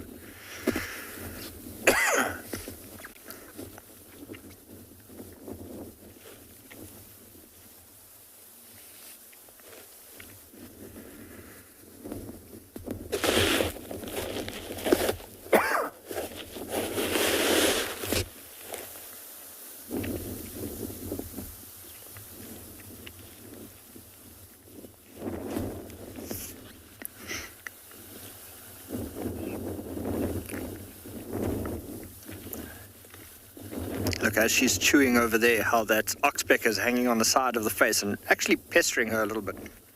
I wonder if she's going to shake it off.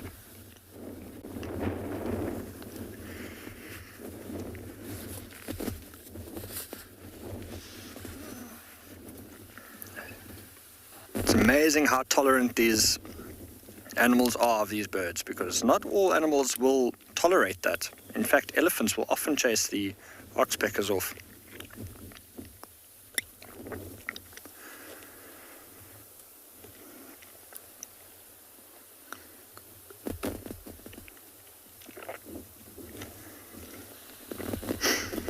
As we're watching her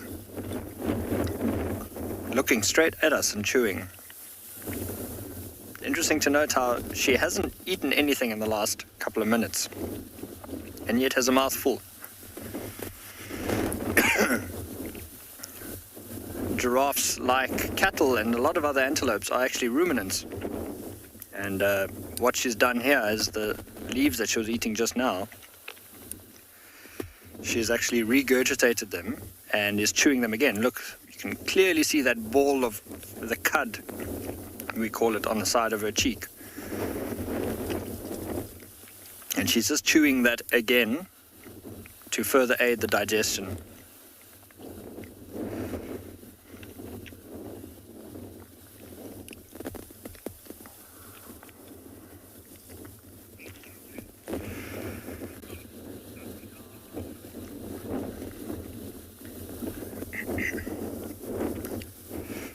We might see what these giraffes do for the next little while, but let's see what's happening here, and we will see you guys in a bit.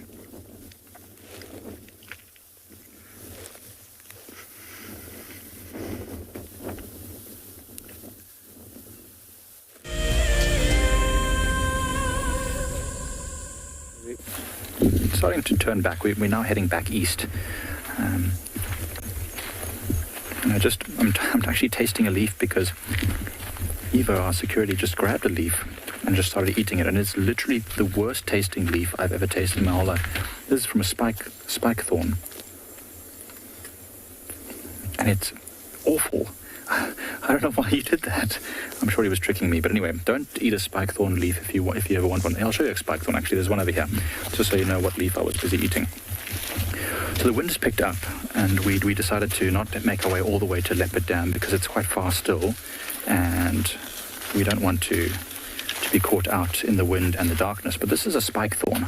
As you can see, it's named quite aptly because it's actually got spikes there, which are thorns or spines, depending on who you speak to.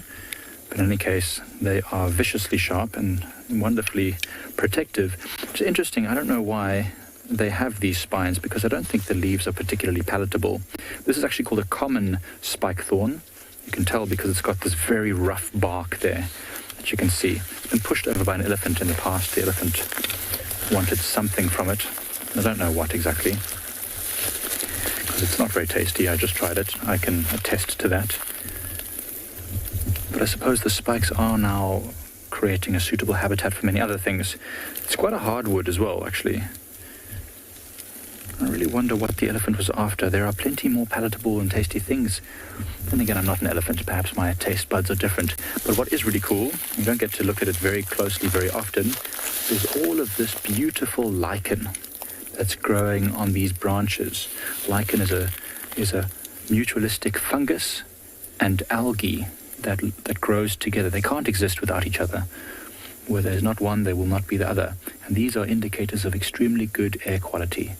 And there are many different species here. As you can see from this branch here, there's fluffy ones and leafy ones and flat ones. Really, really pretty to look at.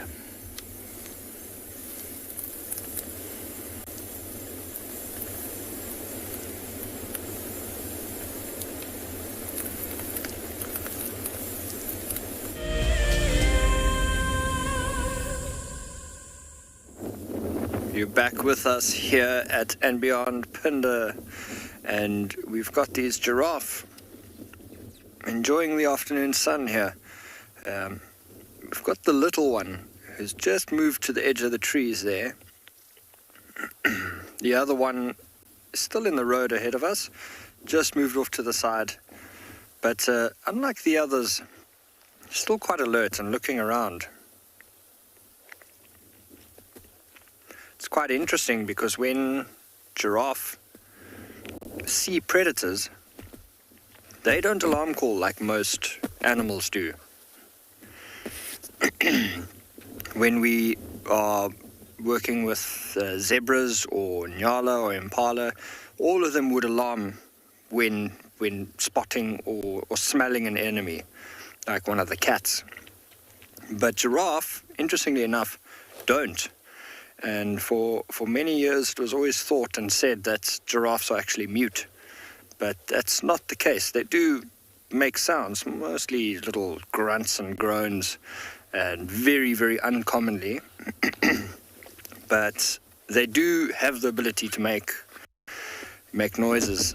However, they don't do it often, and they don't do it for predators. So if they had to spot a predator now, while you wouldn't hear anything, you'd see a distinctive change in behavior. They would become very alert, look to attention and ears forward, and they'd look straight at the source of either whatever they're smelling or seeing. And if they've seen something, you'll often see that they'll actually go and investigate. Giraffes are very curious by nature, and they'll tend to walk up to the predator that they've seen and get sort of closer to make sure it is what they think it is. And out here in these open grasslands, it is often a huge advantage for us. If you're out here tracking, for example, those lions we just saw, or cheetah, you follow the tracks on the road, and if they cut into the grasses, if the animal isn't out in the open on a mound or in a clear patch, impossible to see. Just imagine those lions we saw just now. If they're laying in the grass without knowing they're there, you would never see them. And that's when animals walking past like the giraffe are sometimes a huge help, because with their vantage point, it's a lot easier for them to spot cheetah laying flat in the grass. And if they do that, we get to see that.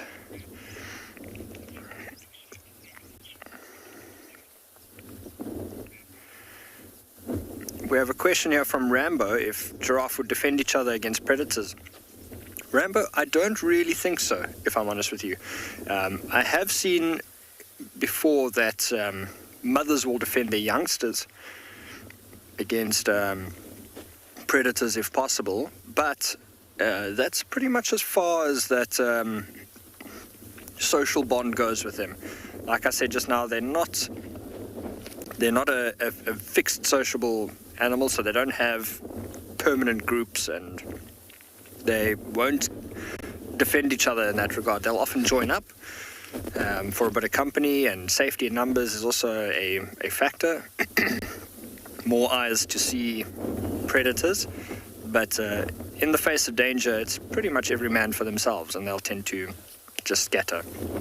You don't often see giraffe coming back around to help the others out.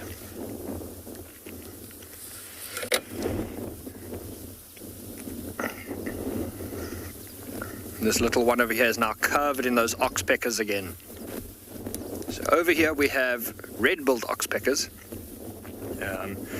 The other oxpecker found through southern Africa is the yellow-billed, of course. We don't often get them here in Pinder. They're actually not normally found here. We have had a few records of them, especially in the last couple of years. Particularly in the south of the reserve, they've been seen. You see them all hanging on there, hunting for a meal. There's that one pecking near the base of the tail.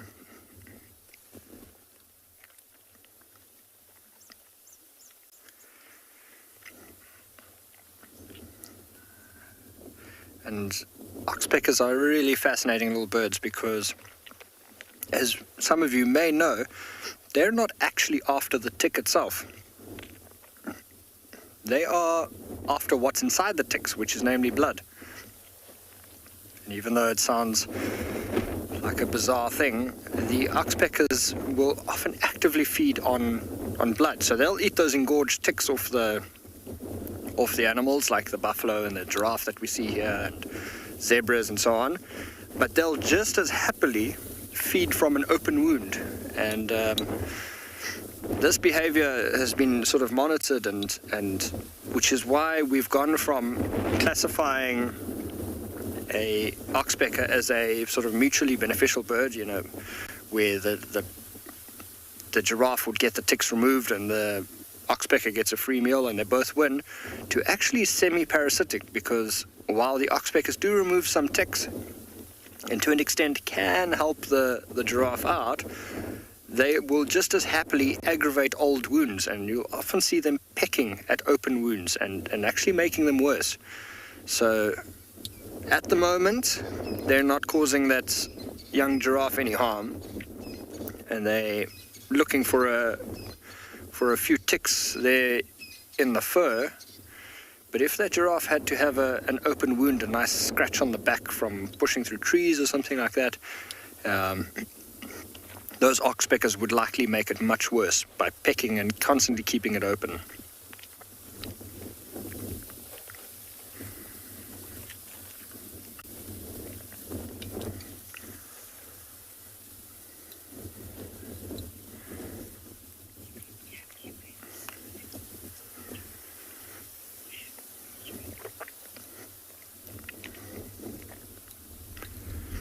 It is such a wonderful scene that we have here. Why don't we just sit here for a bit and enjoy the sight of these oxpeckers, the giraffe, and just listen to what's going on around us.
And while we sit here watching these amazing giraffe on this very lovely afternoon, actually, there's a lot of sounds all around us, a lot of birds. You can hear the sounds of the little bee-eaters calling in the distance. And in the road directly in front of us, there's actually a little flock of canaries. We zoom in there right in the middle. Those little brown birds with the yellow bellies. If you look at their faces, they actually have these distinctive yellow faces with black lines on the sides of their faces.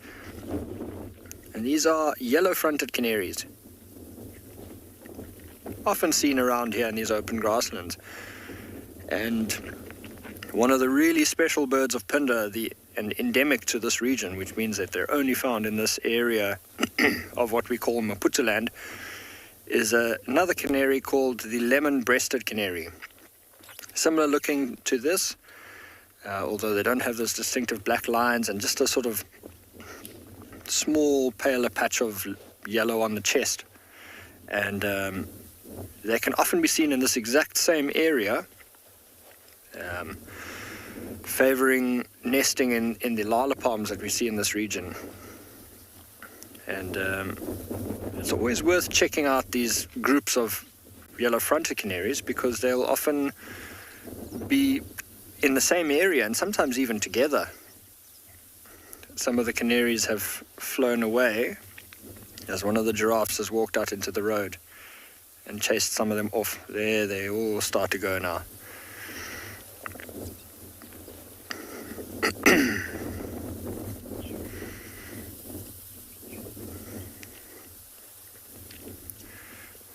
We may carry on now and carry on moving through these areas and see if anything else is out and about.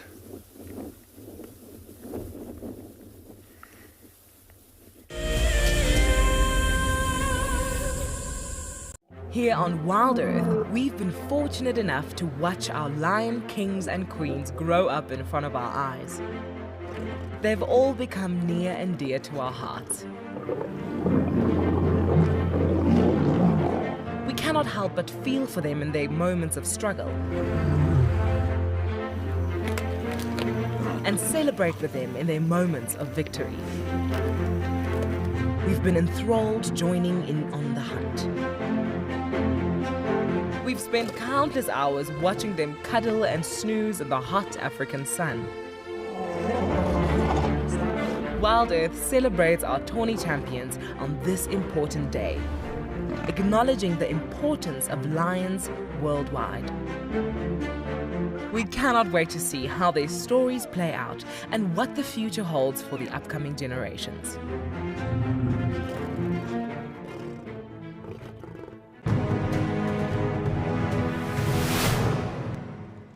We got there, he had probably moved a couple of 100 meters down the river and was about 10 meters from this causeway. So I radioed the lodge quickly and just asked them to bring a land cruiser around and some tow straps. So we thought we were going to try be heroes and save this giraffe. And now a big bull, probably over a ton, he's a big unit. Got the tow strap one side of the giraffe and managed to get it around him with the boat, and the other edge of the tow strap obviously back onto the bank. So we made this U around him because he was lying quite close to the bank.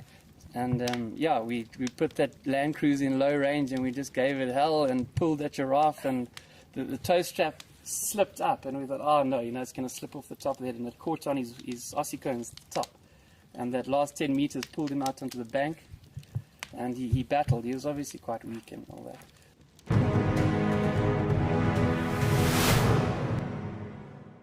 Okay, there's another big male coming in from our left here.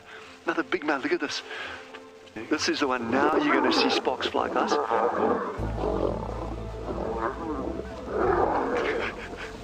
Guys, it doesn't get better than this, eh? Yes! Unbelievable. Africa, I love you, eh?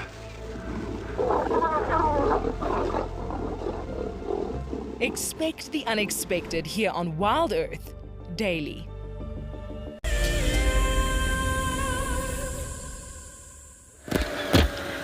We do have another surprise for you.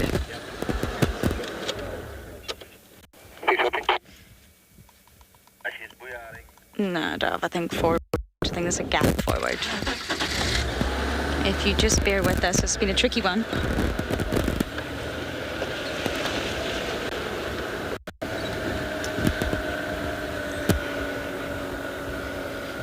Maybe we were just hoping there was a gap.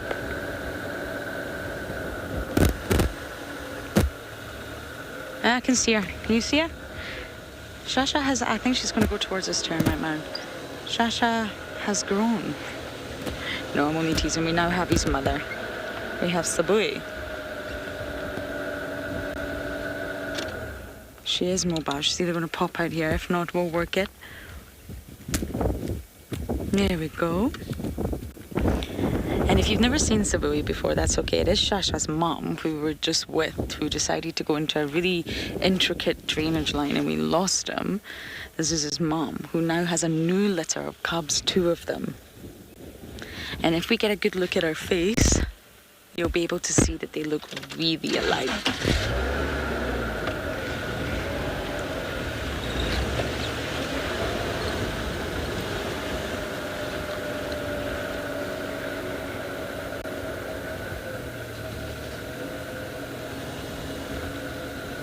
She's really not making this easy for us.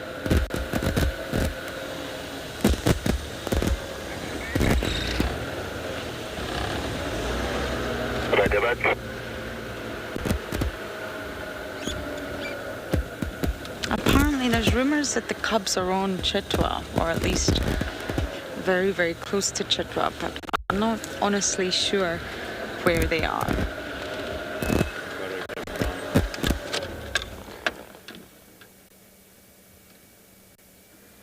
Okay, I think we should go in. What do you think?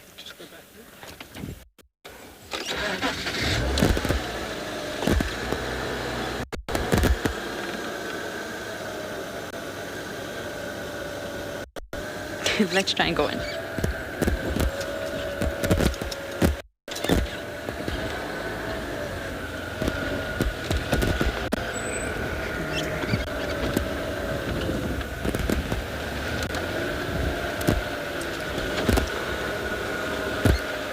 Do you think we can squeeze in here?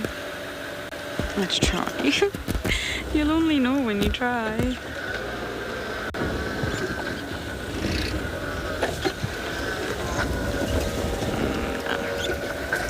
My goodness, Sabi.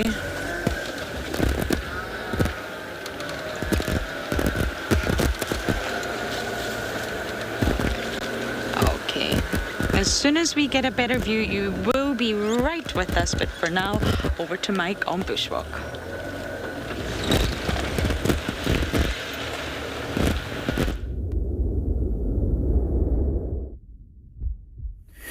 Just found the coolest thing ever.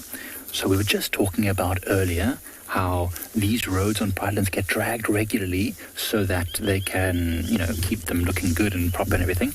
And we found a baboon spider's hole. So inside there is a female baboon spider.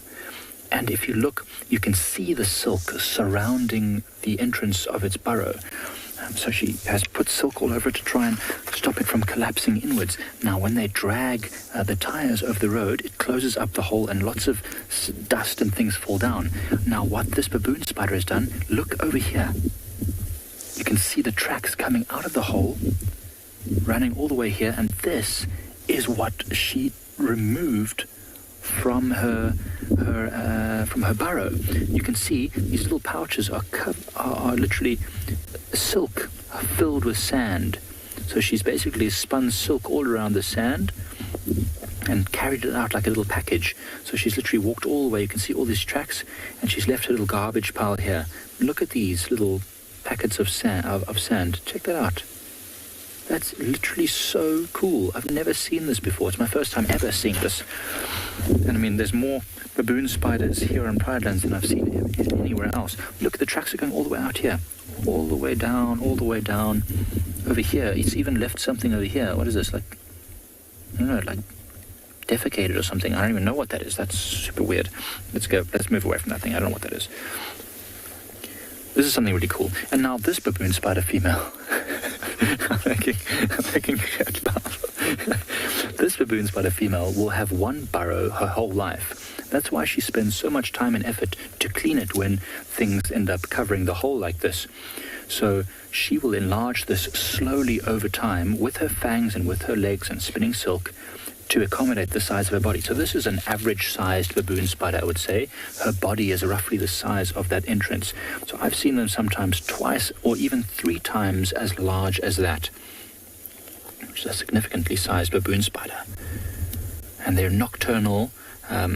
Well, actually, they're nocturnal mostly. She doesn't really come out that often. She'll stay in there. She'll hunt from there. As in, if an insect comes along and touches the silk, she'll come out and grab them. I'm not going to disturb her now because she's already spent a lot of energy to clean her burrow. But the male baboon spiders are completely free-living. They roam around at night hunting for all sorts of things, especially on these warmer, windy nights. They tend to come out. I'm not sure why it is that on windy nights they seem to be active. Maybe it's just because it's warm weather and it's winter, and so there's not much going on when it's cold. But a really interesting thing to find. I wonder if you've ever seen a baboon spider with its cleaned little area. Right, what we're going to do now is send you over to Lauren, who's still got a Leopardess.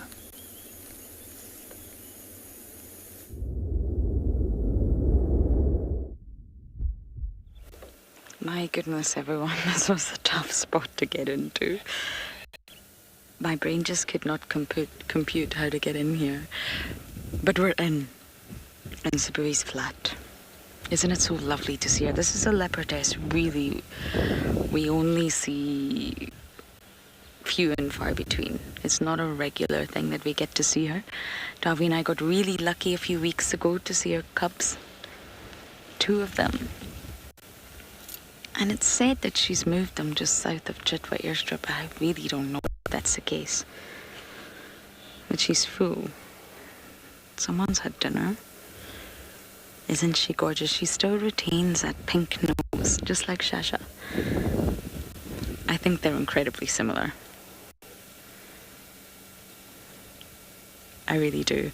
We lost them. We went into this drainage line that we used to lose Kalamba in. We tried and we tried. He posed beautifully for us before we lost him, and he's still on Djuma.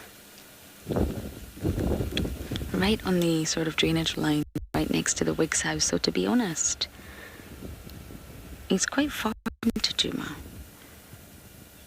But we're not going to be able to stay terribly long in this sighting, so we will sort of give you the best views that we can, and then we leave. But isn't she gorgeous? Those eyes. And Shasha's litter mate is Langa, but we rarely see Langa, really. I mean, she just spends her time on properties that we don't traverse. What a day. June, Shasha, Sabi.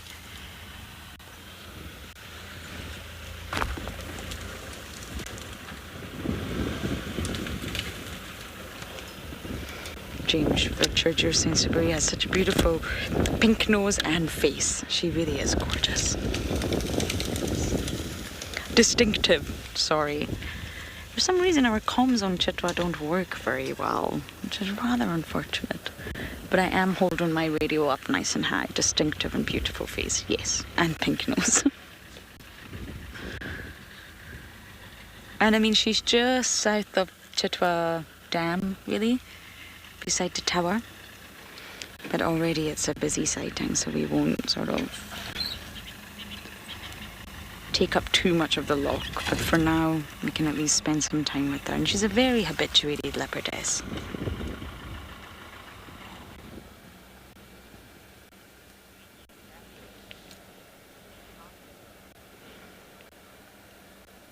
Okay. I'm going to try and stay a few moments longer with Sabi, but we're going to send you guys all the way down to Cape Town, where Trishala is by the coast.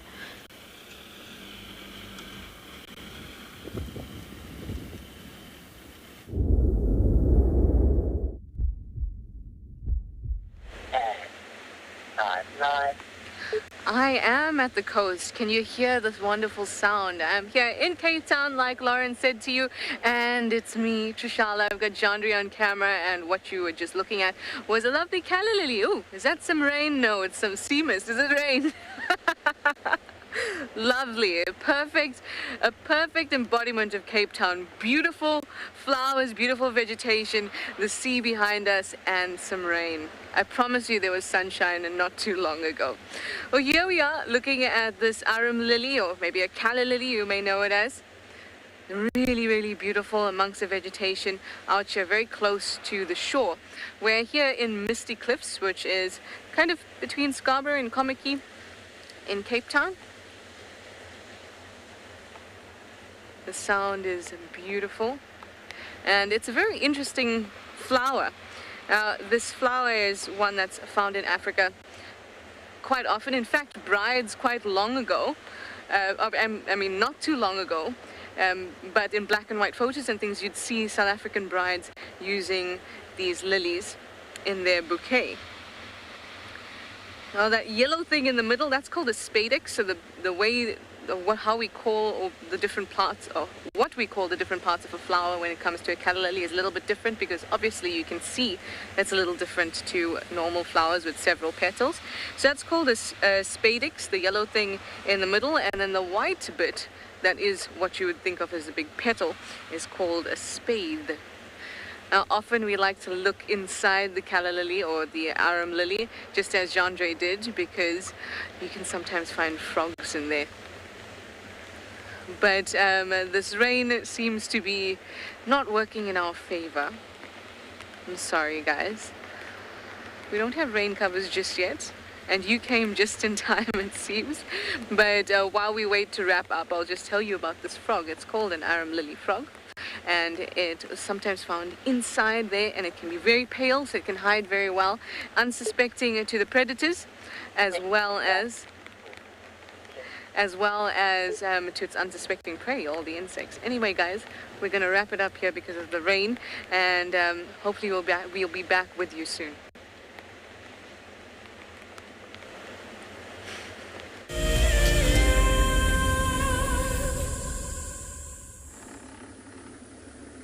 Shame. Trish is getting wet. So we managed to find lions.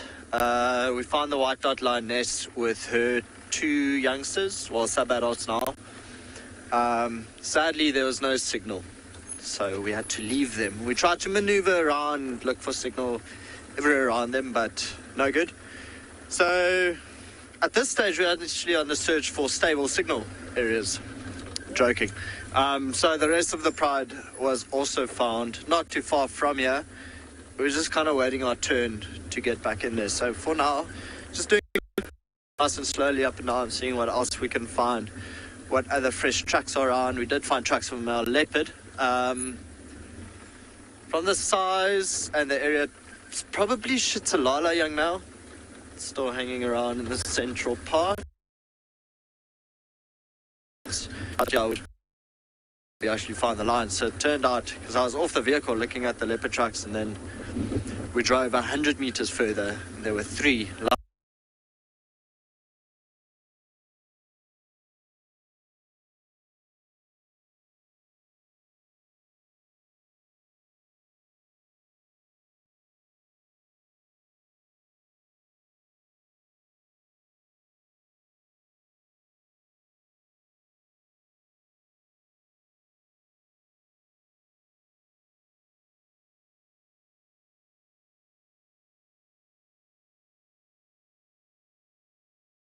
Coming this way.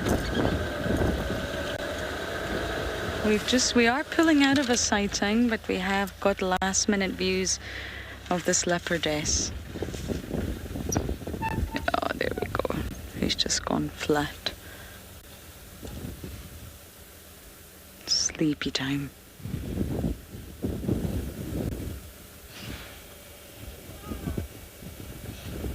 Isn't that so lovely just to get a brief view of her? And I think she's got a hair bow.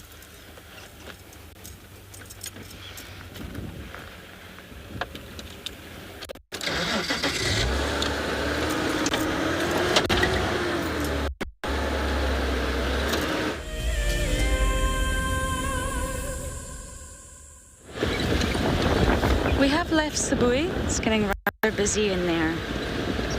So we are going to keep scratching around Chitwa and see what else we can find. We're sort of at the quarters bit of Chitwa. It's not the most attractive area to be. Let's put my jacket back on. This is not warm.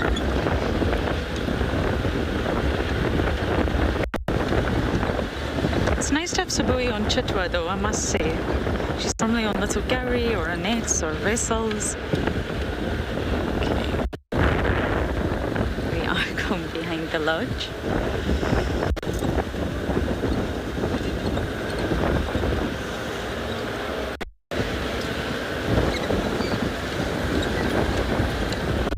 Shasha might pop back out. I mean, it's getting colder now. I'm definitely going to have to put my jacket on soon again.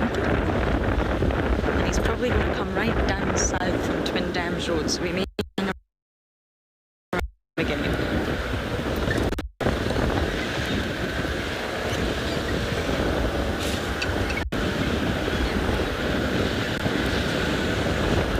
Mother and son in one drive, not bad.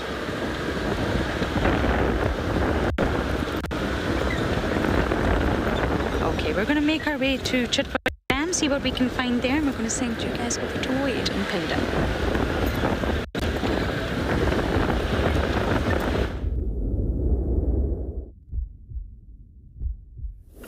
We are back at Phinda Private Game Reserve, and we've just come across a herd of buffalo stretched out through the grassland over here, and right now in the frame we can see 3 buffalo out on the outskirts.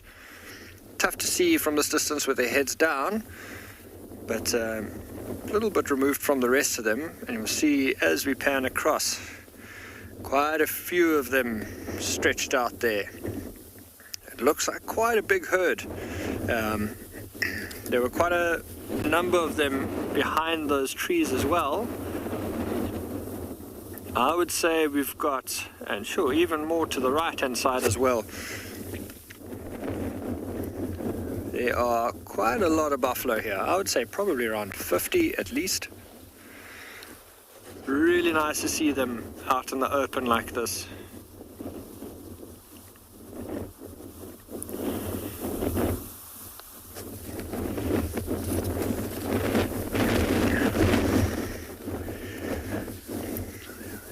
One of the more underrated members of the Big Five. They have quite amazing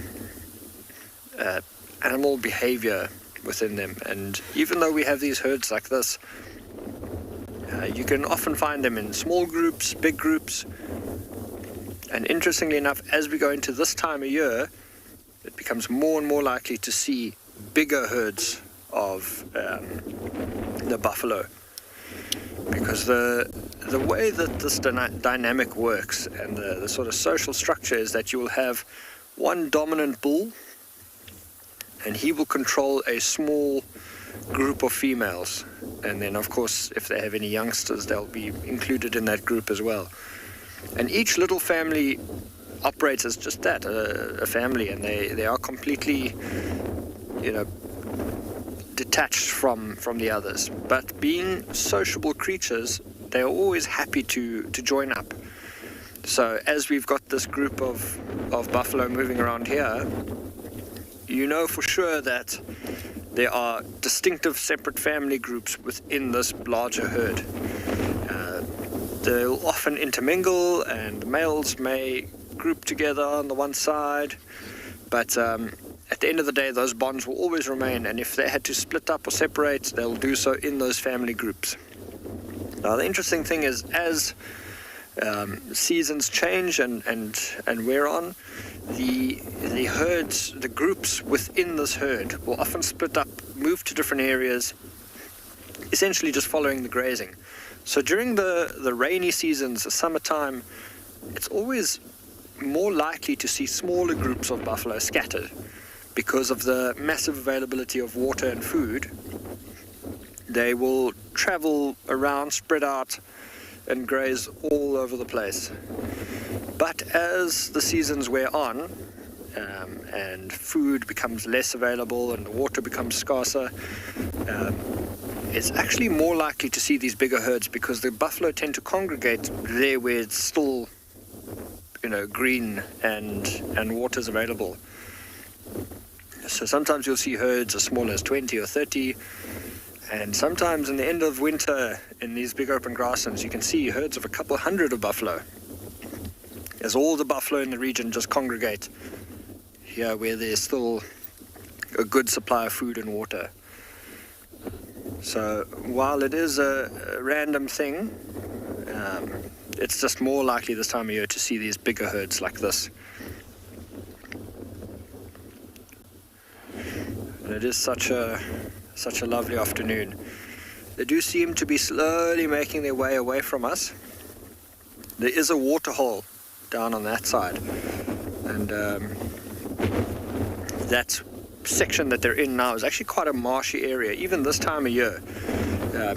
You can actually see there's a bit of that greenery there around them, and just off to the right hand side there's a distinctive marshy section where I'm sure even they can't walk through comfortably at this time.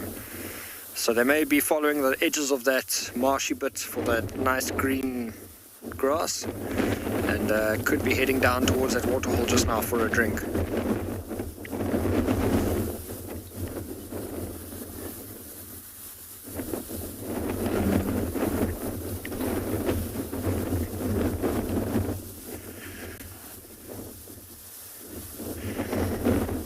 These three buffalo that are walking in a line here look like three males.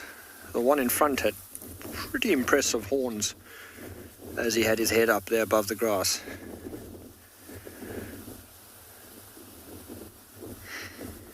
But much like those giraffe we saw, they're also ruminants, so they'll spend a good time of their day grazing like this. But as the sun is now starting to get lower on the horizon, they may go for one last drink, and then they'll actually look for shelter. And you'll often see these buffalo move to sort of the edge of a thicket somewhere and congregate and lay down together to chew that cud and ruminate. And they'll often rest for most of the night like that, just ruminating and sleeping, but huddled together for both warmth and protection.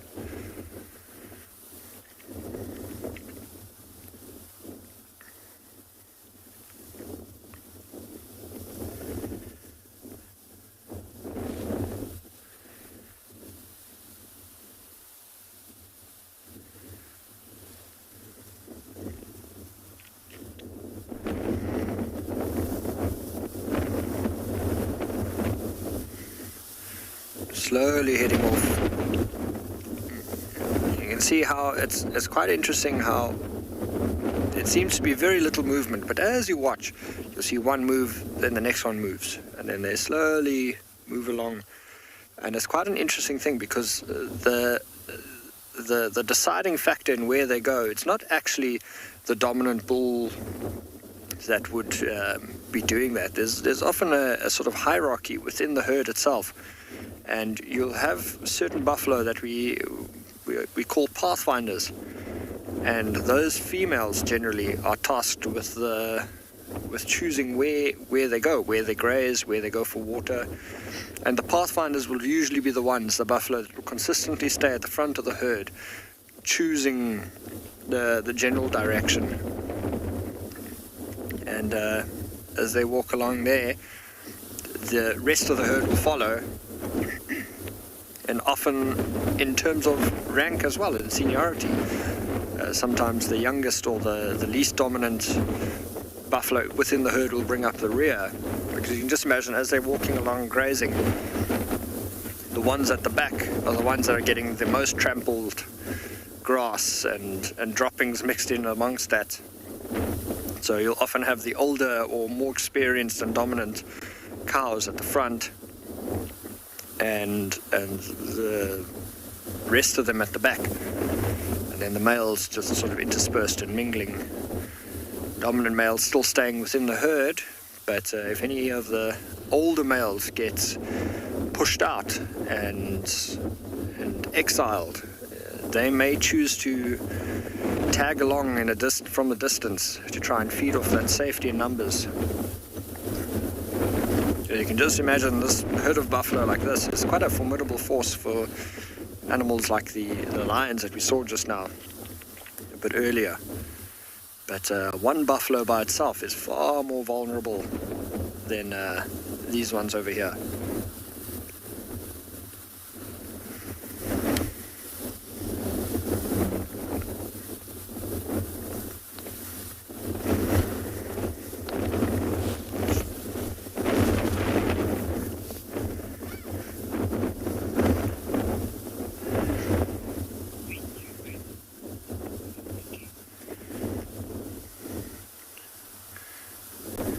We are going to leave these buffalo now and carry on moving along here and see what else we can find. Might even be worth heading back to where we had seen those lions earlier, see if there's been any movement there.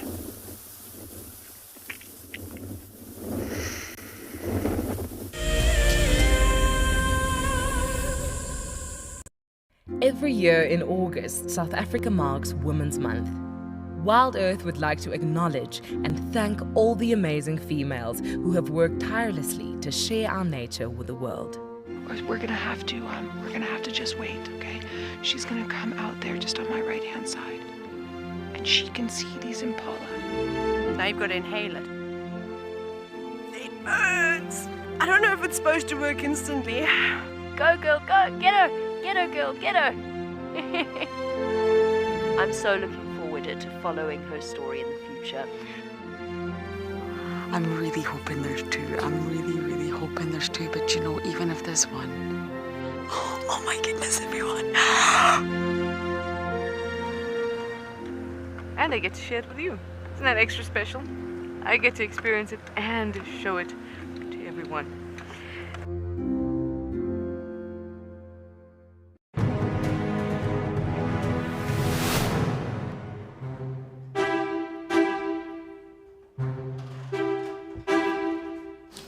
Competitors are in the room behind me right now for the birding challenge, where they have to look at pictures and identify the birds and then separately listen to bird calls and identify them.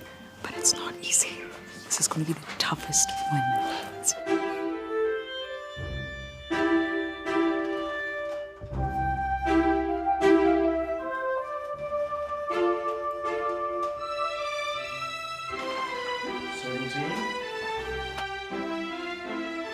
Here we have the previous year's winners.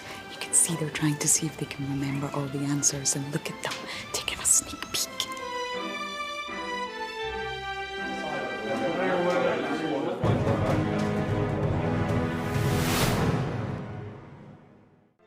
Now, I've seen something I've never seen here before. Look at these cubs. One is crossing the river. It's being washed away, unfortunately, but I'm sure the mother is going to save her. Look at that. How beautiful. Look at that. One crossing, two to go.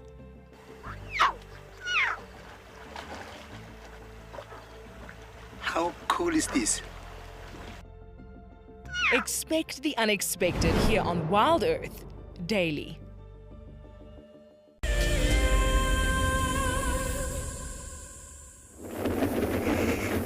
We are back here at andBeyond Pinder, and as we were about to leave the buffalo, the most interesting little creature landed on the seat next to me.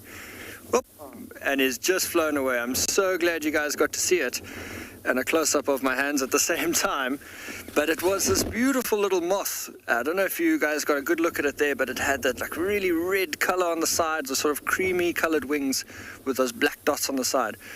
Honestly, I'm not even sure what moth it is. I'm going to have to take a look at the insect book. Luckily, I think I have one here. Otherwise, I'll have to check when we get back to the lodge. But what a beautiful creature. And it's amazing. As we're sitting here, we've got the buffalo up ahead of us over there. We've got the sun getting quite low on the horizon behind us. And really entering that sort of golden light.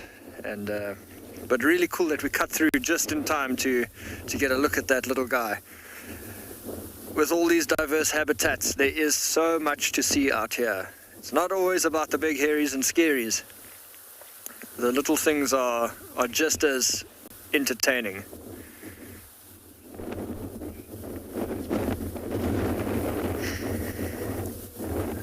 But as bizarre as it is to see the little things while out and drive, sometimes out on a walk you can see bigger things as well. Why don't we head over to Pridelands and see what Mike has in store for you?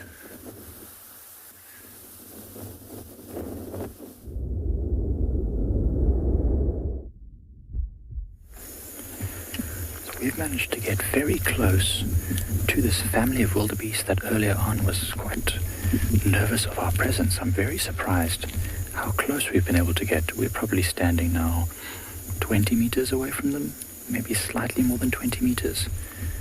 And they look completely relaxed, heads down, feeding. It might help that the wind is blowing towards them so they can smell us and they can see we're not really approaching. Oh, never mind, one little snort. You can see the male there on the right of that small group. He is a magnificent wildebeest, and you can really see that color, which is where they get their other name, the brindled gnu, because of that striping color that's known as brindling. That's just patches of slightly longer fur on its coat. Very, very big wildebeest. It's not often that we get to see them so close like this, especially out in the open. They probably feel very comfortable knowing that they're in the open, that not much can sneak up on them. I mean, they've been aware of us the whole last 10 minutes as we've been slowly moving forward. They are busy feeding on whatever they can find. Remember, wildebeest like the shorter grasses, so they are bringing their noses right to the bottom of the grasses and clipping any green shoots that might be coming up. Yes, you already said that you can see us. We understand. Bless you. Yes, bless you as well. Interesting that one wildebeest on the left is alarming, but looking up towards the crest. I wonder why. Why would it be looking up there and alarming? Perhaps there's a jackal or a hyena or something moving around that's just getting their attention. Certainly not us.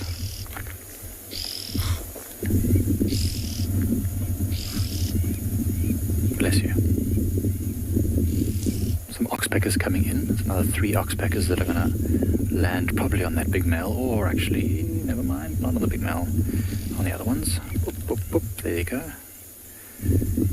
Having their last meal for the evening, maybe even using them for warmth, because it is getting cold. I was just mentioning now, the temperature's dropped significantly in the last 15 to 20 minutes, and so those oxpeckers might simply rest their body against the wildebeest, try and gather as much heat as they can before going to roost for the night in their burrow, in their nest, in a cavity, a dead tree.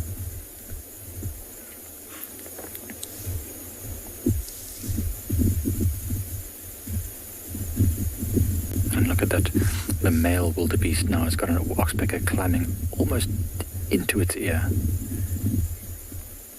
Well, anyway, he didn't like that and he's starting to move off. This whole family is probably not going to move far from this area. They're probably going to settle here for the evening. And whilst we move ourselves past them to head our way back towards our HQ, we'll send you over to Lauren with her leopard.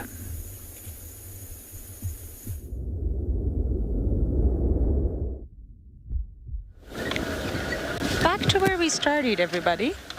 Deja vu. It's not Sabui, it's Shasha.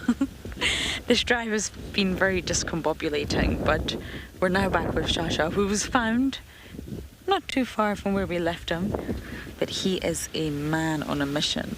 My goodness. He's not been the easiest boy to keep up with. He's habituated, he's just on a mission. But unfortunately, he's very close to Weaver's nest right now, which is really interesting. But he's also very close to Gowrie Main, which is our southern boundary. I'm just going to make sure the other vehicle knows where he is. Let's try going through here, Dove. What a drive this has been, I must say, from exploring Little Gowrie, Dune, Shasha, Sabui, then Shasha again. It's definitely nice to have him on Djuma.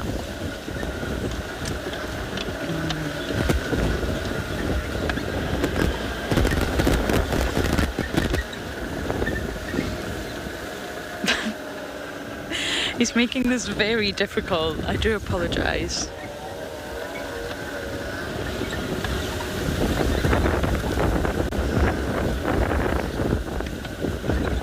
Shasha, my boy, what is up? Are you just smelling all the wonderful smells of Djuma? Can you smell Kalamba? Do you remember that time she whacked you in the face? I remember that time she whacked you in the face.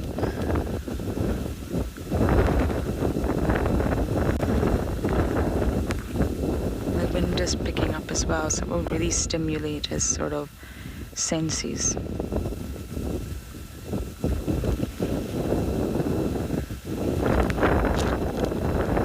Okay, let's keep up.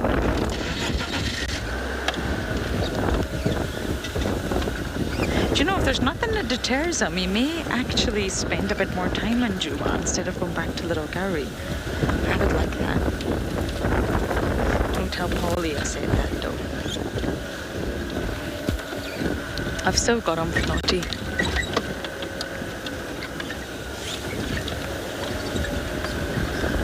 Sorry, Lauren, come back again. I've still got him. Okay, copy.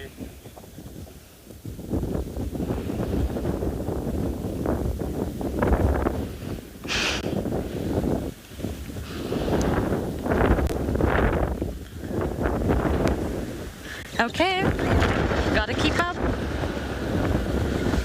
Man's on a mission, we're on a mission. Going to the northward.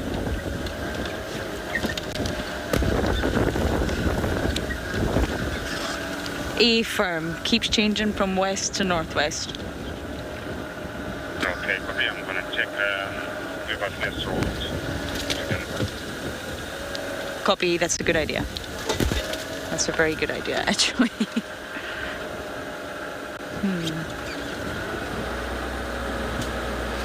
Okay, we're going to try and keep up with Shasha. Definitely not making it easy, but I believe Pinder has a beautiful sunset for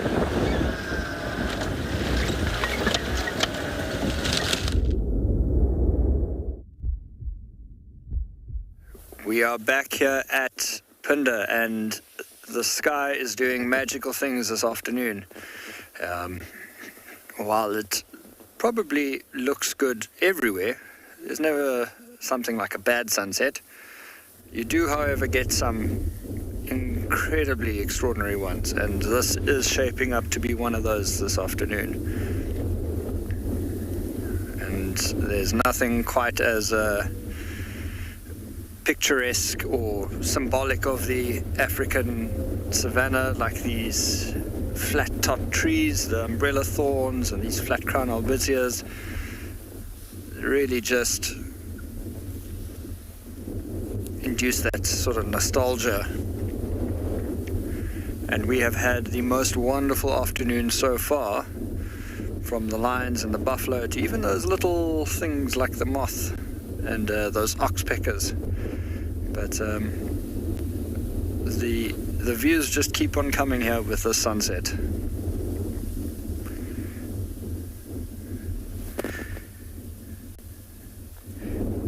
It's amazing how you spend the whole day and it looks like the sun is just slowly inching across the sky. But as we get now into the sunset, it just sort of hurtles down towards the horizon and is often over far too soon. Now, most of you are probably at home or sometimes at work or wherever you may be watching this, maybe in the background or from the comfort of your couch. It is really an amazing little sight, and just imagine being out here now on safari and at this very moment having a drink while enjoying this.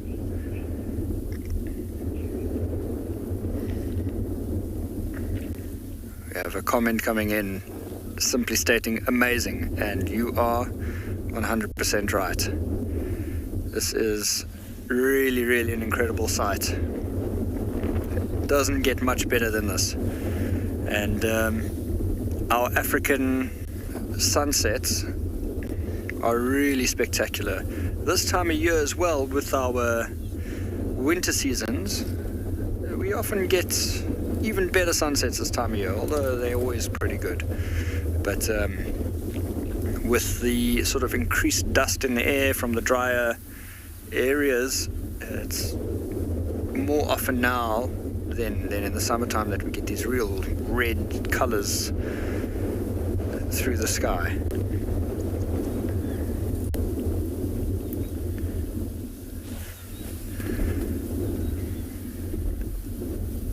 It would be quite spectacular now to have those giraffe, which we had seen earlier. Just imagine them walking on by and feeding from these trees, although this tree is significantly bigger, and we'd need to get some taller giraffe for this.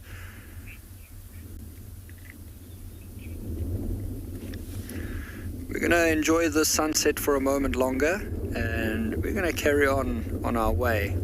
Might be nice to... We've been slowly heading back towards where we had seen those lions. Let's see if we can find them again and see what's happening over there.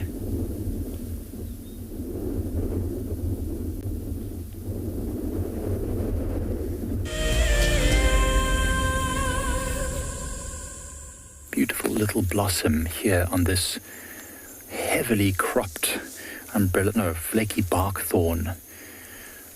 Just clinging to life here in the middle of Impala Plains. It's being eaten by basically everything, but one flower remains. There's a couple of other flowers that are not quite there yet, but it's quite interesting. We're in the later part of winter, but it's still incredibly cold and very dry. Yet this one is putting out a flower. You know, trees need three basic things for them to know what the season is and if it's time to start growing. They need sunlight, warmth, and water. So perhaps at least some of the things that it needs are being satisfied now. Perhaps there's enough sunlight throughout the day now that it's getting what it needs, or the temperature's just gone above a certain amount. It hasn't rained at all, so it can't be that. It's got to be the temperature or the amount of sunlight that's causing this tree to want to make a flower. Or perhaps we've seen with the knob thorns, sometimes when trees get heavily damaged and utilized and they feel like they're not doing great, they'll often create flowers to try and pollinate and create seeds and disperse their seeds. So basically, just in case they get died. In case they get died, they can survive through their seeds in the soil. And the seeds from many of these savanna trees are adapted to drought conditions. So if this little flower somehow gets pollinated by one of the other flaky bark thorns, Vachellia exuvialis, somewhere around here, then perhaps it will create seeds, and those seeds can remain dormant for many, many years. Conditions. It could be that something nibbles on it and allows a bit of moisture in. It could be enough water soaking it for long enough. It's all sorts of different reasons why a seed might germinate, but nonetheless an incredible thing to imagine that this little flower might sustain this tree.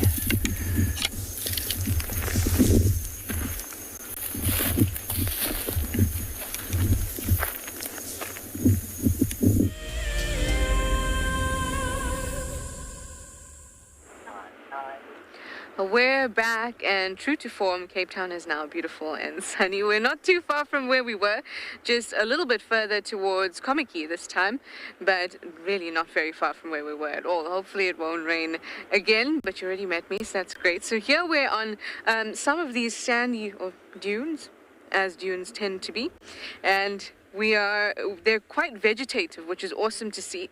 Ooh, excuse me while I slip. They're quite vegetative, which is lovely because that means that they're quite settled, because there's lots of dunes can also get eroded quite badly. And in fact, a lot of the beaches that you've probably been to in your life were once abundant with dunes, and dunes support certain types of vegetation life as well. And when they're eroded, all that biodiversity gets lost. So it's really nice to see so many well-developed dunes. So I would like, and if we could just come a little bit further down, walk a little bit further down. This is a wonderful spot that we found here. You can still hear the sea, most likely.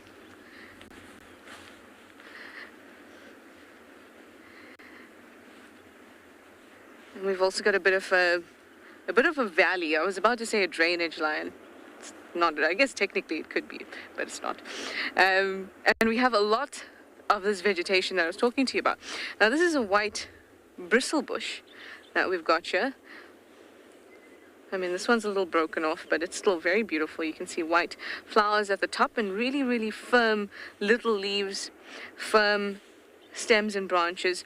Also part of this coastal and mountain fynbos that we get in this area.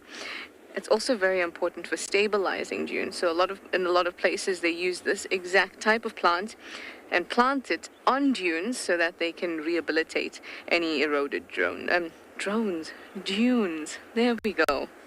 Anyway, we're going to do a lot of exploring in this area. Strangely, we've been finding some cool tracks. We saw what looks like a genet. If I find it for you again, I will let you know, but for now it looks like we've just got the usual.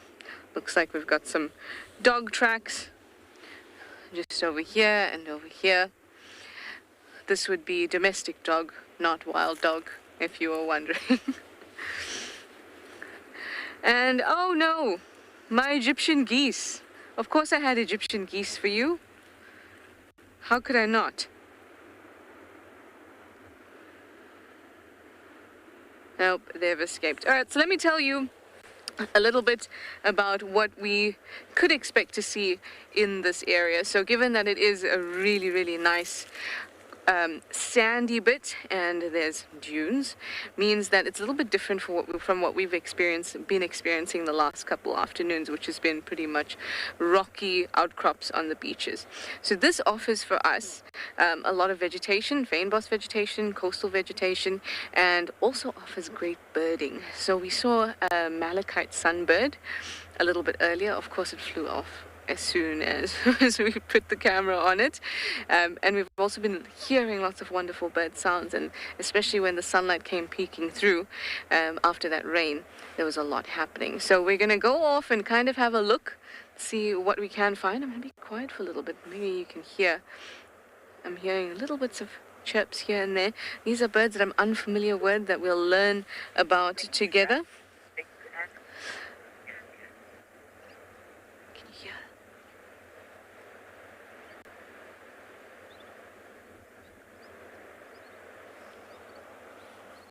So wonderful to be in a new environment and for us to learn together and experience these things. I'm so excited.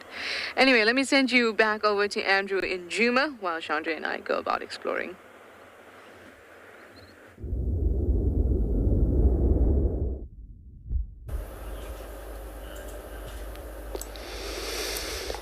Welcome back, everybody, back to the dam cam over here, where we're looking at our beautiful lawn hippo, which is still kind of like yawning so much. It's just because of maybe the sun is going down.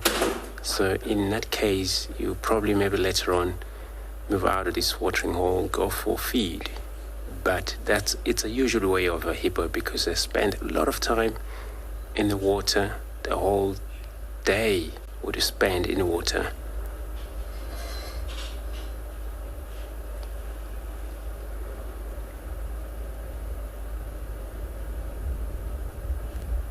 So I'm not sure how far he goes. It looks like only by himself. Every time we found him here in this Gary Dam, so he hasn't yet probably have a female to dominate. or maybe he hasn't really yet had a chance to dominate the females. Maybe kick it out of the other watering hole where he used to dominate, probably, and then for that he needs to find his own watering hole, which is what is happening right here at the moment.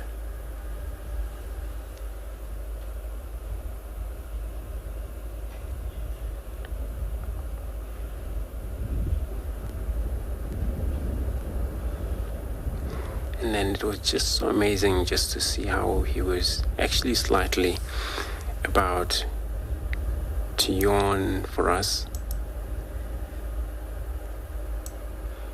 And they will usually practice those yawning every time, kind of a warning if there is anything they don't trust around watering hole. But I've been looking around and nothing else.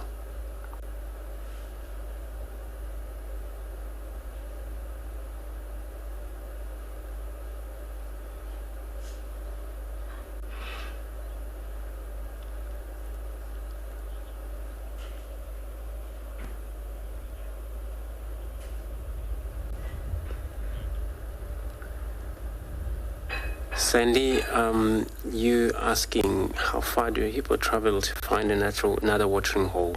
So they can actually travel far enough. They can reach 100k sometimes, but not at one night. Possibly maybe not in maybe 2 nights. So if that they have to move to reach another watering hole, it may take actually few nights to reach into that watering hole, but they also have a good sense of a smell. But sensing water is also for them to able to tell whether it's enough water where they're going or it's just not enough. And they're so amazing of getting all of this information while they're sensing. That then may not know how many males hippo in at the next watering hole they're going into until they maybe investigate some of the other hippo who has probably urinate or scent mark along their boundary. As we know, hippo, they use their defecations. That's how they mark their boundaries. And they defend their territory that way.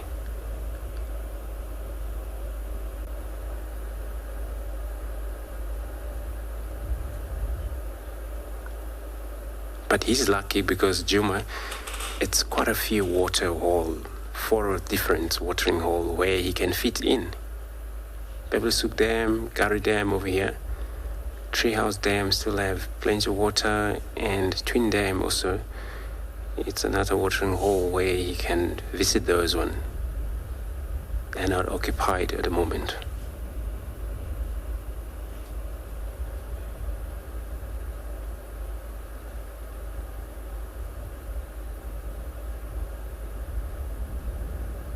A grey heron making its approach from the left.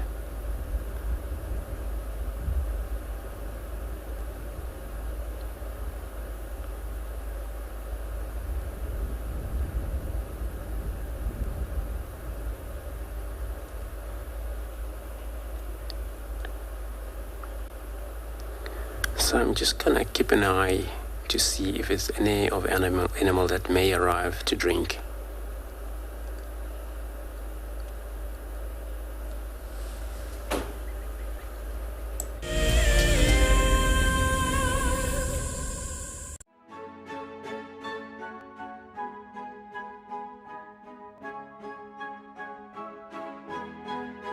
The Wildlife and Environment Society of South Africa, WESA, encourages people to care for the earth. Through innovative projects, they aim to reverse the serious issues that we face in the world today. One of these projects is Green Coast, a proudly South African award for sensitive and well-managed coastal sites. This sustainability project protects our national coastlines while providing unemployed youth with a love for their environment and a hope for the future. WESA is a membership and volunteer-supported organisation. Every supporter is helping to change the only Earth we have. Visit our website to see how you can help care for our Earth.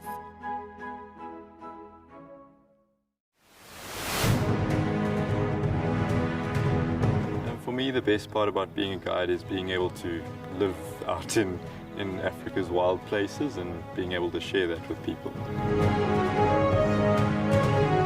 Of all the challenges, for me, the one that I'm probably the most comfortable with is the game drive. I think that's what I do most days, so that would probably be what I feel like I'd do the best at. Almost like someone's put little Lego blocks up there and made this perfect little sort of statue, and there's another one further along as we drive. One of the challenges I'm the most nervous about would probably be shooting. I think on the day there's always quite a bit of pressure and intimidation, always associated with it, but I guess we'll see how it goes. I hope I'll win this competition, but if I don't, it's still been an experience of a lifetime, and I've learned a lot and met a lot of really, really cool people.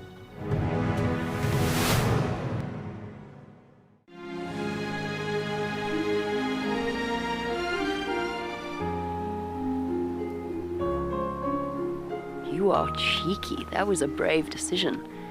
Amber Eyes is... Oh.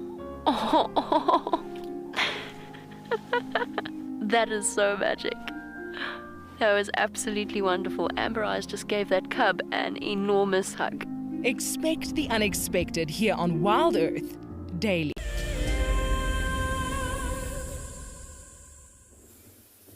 Welcome back to andBeyond Pinder, where it just doesn't stop happening. We've found the lionesses again that we had seen earlier today, and contrary to where we saw them earlier, they've actually moved a little bit, and there's been quite a lot of activity since we left, funny enough. And we've got two of the three here. We haven't seen the third one yet, but she was around. But if we listen quietly, they're contact calling at the moment. Very tough with the wind, but there's some soft calling. This female is moving a bit. It seems that we left just in time, or we got back just a bit late for the main action, and after not even 20 minutes ago, I'd say, the males got up and left and managed to make a kill of a young male Ngala just near here.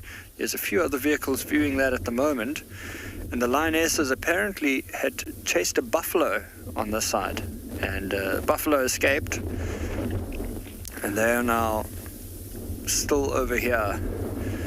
This lioness is now moving off a bit in the direction of where those two male lions were with that kill. And I think in a bit it would be awesome to go over there and have a look at what's going on. They had dragged the Ngala into the thicket, and it was a really, really tough view. There was only really a gap for one little glimpse in as to what's happening.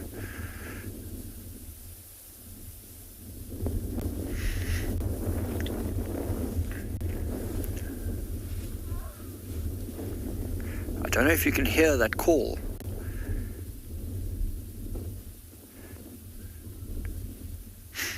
Nothing like what we heard this morning, but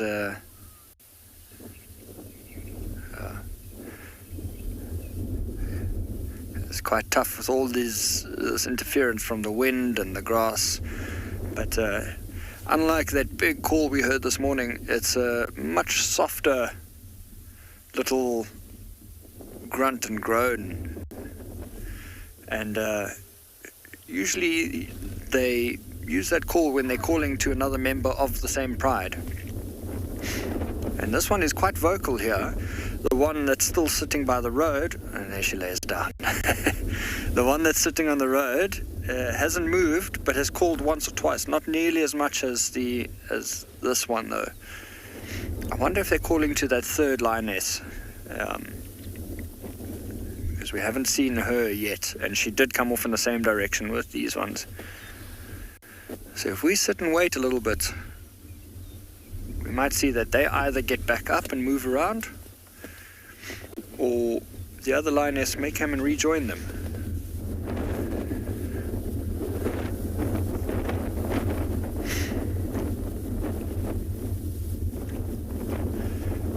What a beautiful sight that is.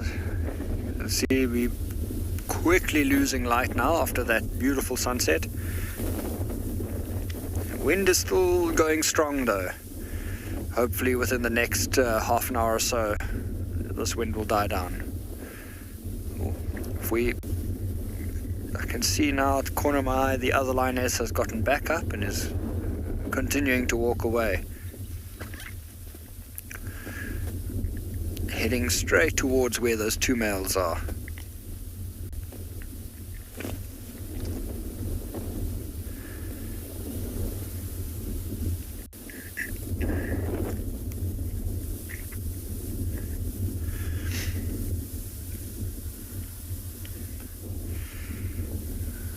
She is beautiful, look at that.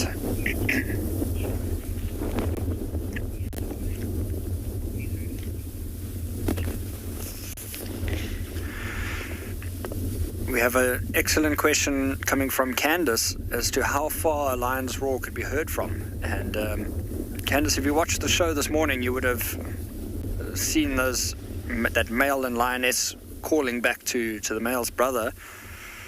It is an immensely powerful sound, and even though it's not especially loud, it's because of the frequency and the wavelength, that sound carries for an incredibly long distance, roughly 4 to 7 kilometers, based on varying factors.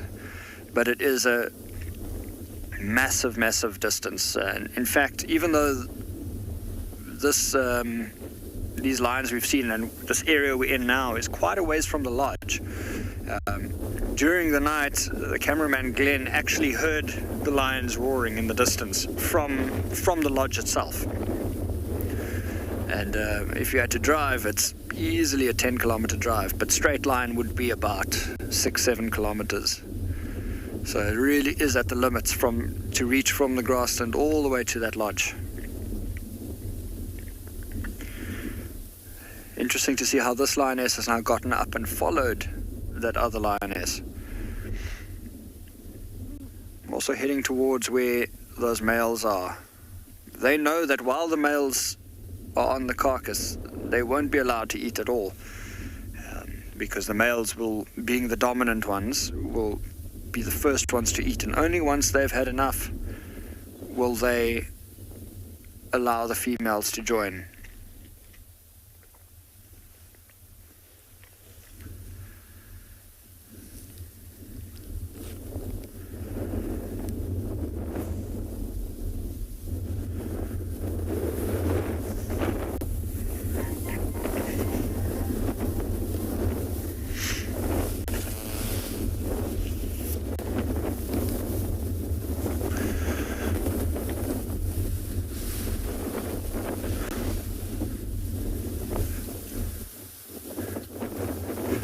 I think we're going to shift around now.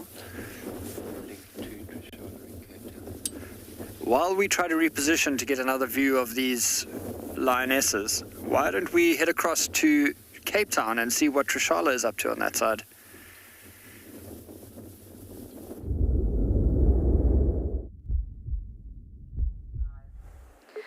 Isn't it just beautiful? Just lovely. In fact, Balto says, what beautiful scenery indeed. Now here we've walked a little bit further into the dunes, and we have this, what looks like not very healthy water, but in fact this is water that's trickling down from the mountains. So it's very drinkable. Perhaps not this slightly stagnant section where there's little bits growing in, but the other area just further here where there is a bit of flow, it is drinkable. The color is as a result of all the tannins that, as the water washes through all the fynbos and collects those tannins and then brings it down here. So you know what that means. Yeah, you know what that means. That means that Trishala has to drink it. It also means Jandra has to drink it, by the way. Let's try not to damage the edge of this of this dune too much. Here we go. You ready, Jean-Andre? Do I have to hold the camera for you while you drink it? He's like, no, I'm not giving you my camera. It's cold. It feels slightly astringent, but I guess that's the tannins.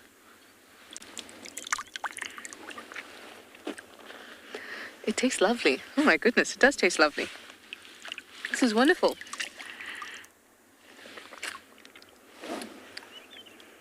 That's really good. Chandra said to me, I drink mountain water all the time. I said, but the color? And then he said to me, no, it's the tannins, and it made so much sense. That's really good. Excuse me. Oh, that feels amazing. Okay, well, there you go. Very nice fresh mountain water in the dunes here. We really did find a gem, didn't we, as we walked through. So we had a couple questions as you watch the flow of this gorgeous water. One was Brenda asking if there are any sea snakes in South Africa. Hi, Brenda. There is one species of sea snake that you may find in South Africa, and that's the yellow-bellied sea snake. It is not seen often on this side of the world. It's more often seen on the eastern parts of the country. Look at the edge there, isn't it lovely? This is such an exciting new environment. And then the other question we had was Kate. Hi, Kate. You wanted to know what time the sun sets here? It sets at about 6:15. Oh. It rises very late, especially where I am in Simonstown. It rises quite late. Here we can see what's... I love it. What's amazing here is, and you can see how the water has cut through the sand here, right? And it takes a long time for sand to build layers like this. And you can see, it should be fine to walk here. If we look at this big dune, this is an excellent example because this really is a cross-section of a dune. Now, you think that, or you may think that a dune is just a pile of sand. Certainly not. A dune is a collection of years and years and years and years and years and years of sand that compact against each other, and they create these layers of sand.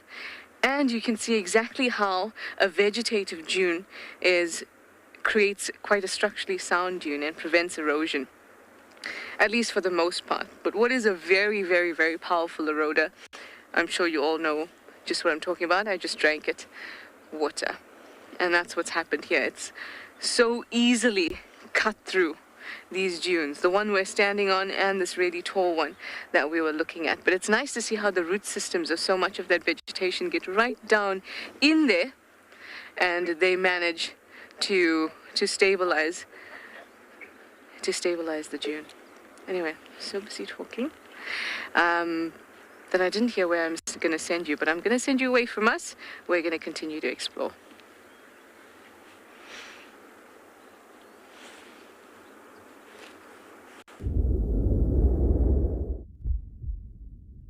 We are back here at andBeyond Pinder, and we've managed to find these three lionesses again. They've just walked back to the ridge by the waterhole where we saw them earlier, and as they've now perched on the top there, just off to the left of them is a thicket, and even though we cannot see anything at the moment, it's inside that thicket where the two male lions currently have a kill, and they've apparently killed a young male Ngala. We did get a brief glimpse of it, but it is so deep in that thicket, it's really tough to see. But how amazing is that? And it's always Murphy's Law that you spend so much time with them, and it was as we were on our way back to see them that this happened. But nonetheless, an incredible sighting. Look at these three lionesses posing perfectly there with this sort of dusky light behind them.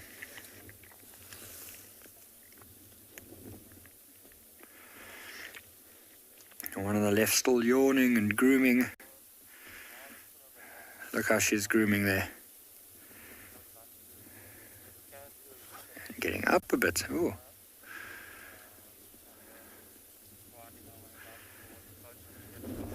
Look at that show of affection.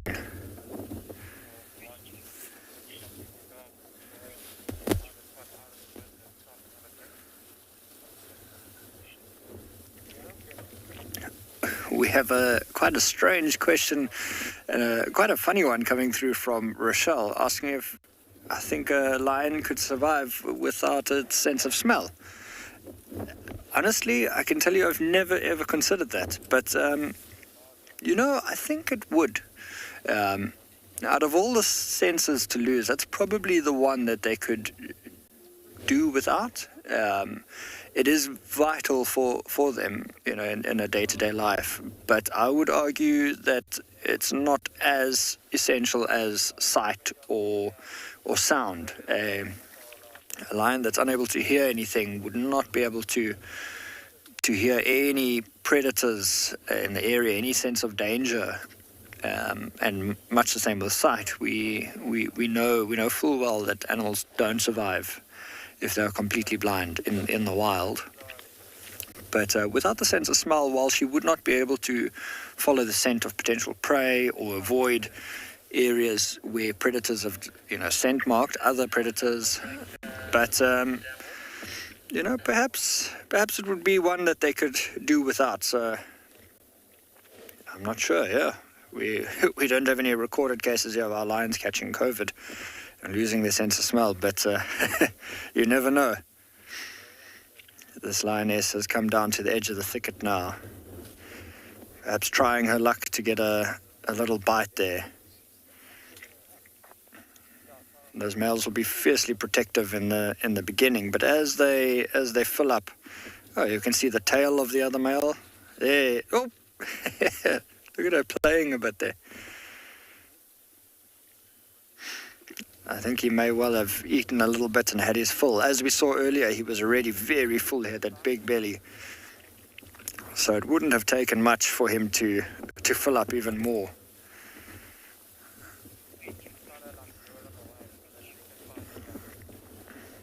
What a phenomenal sight.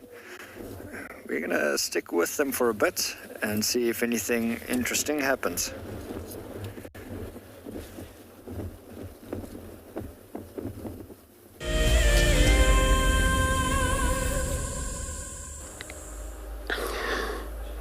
So we had a brief visual of the pride of a lion. Probably maybe is it the Talamati pride, I'm not sure. And then they actually disappeared into this vicinity here. And then all I seen was a limp of impala running. I'm just gonna keep an eye, but actually we're looking at the way off from the dam. So maybe have a little bit of movement. Oh, there she comes.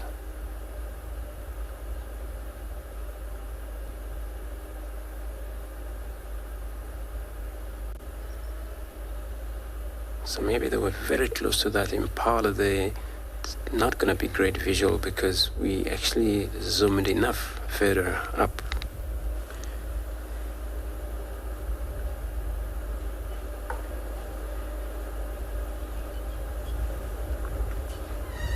And she's just now moving, probably going to lose the visual of her beyond these tall, dry wood.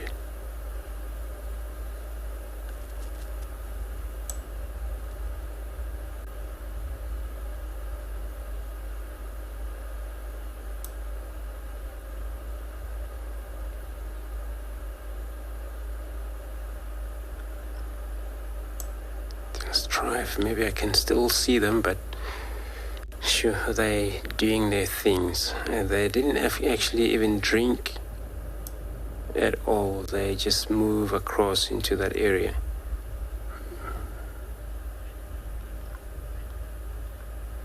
Maybe it's because they actually maybe saw those impalas that were running after they.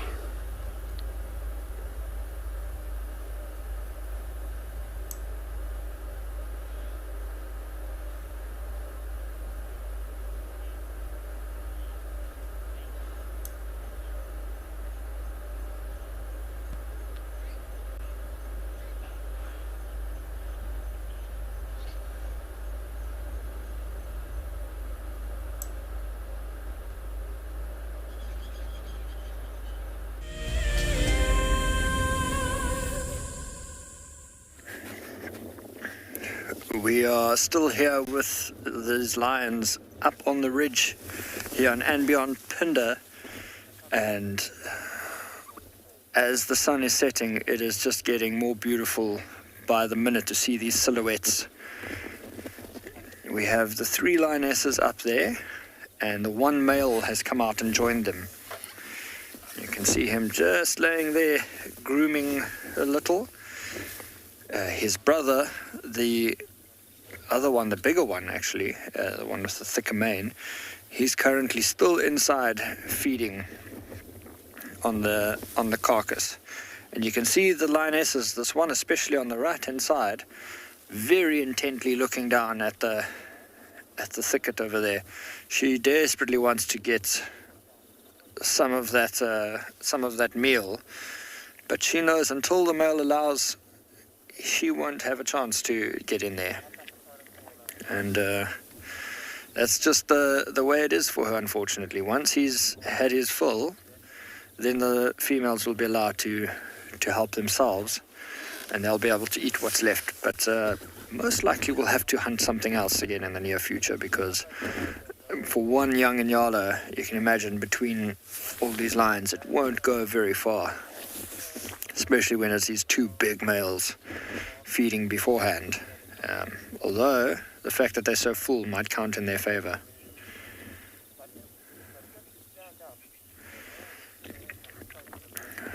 But as one lion here is out of sight and one is in sight, why don't we head over to Lauren, who has managed to gain sight of her leopard again.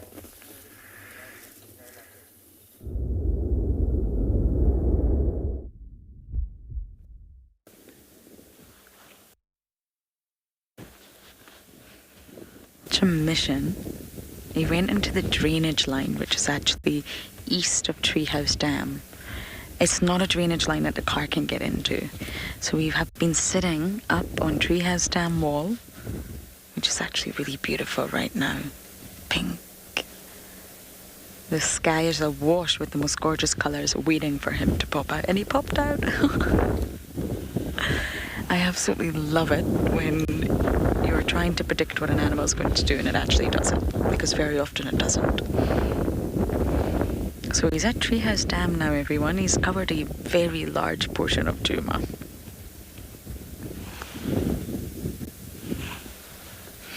And I have to say, this is the first sighting I've had at Treehouse Dam in quite some time.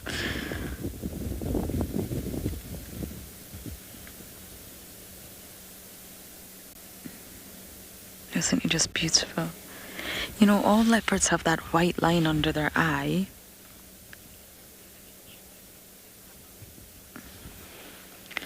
But I find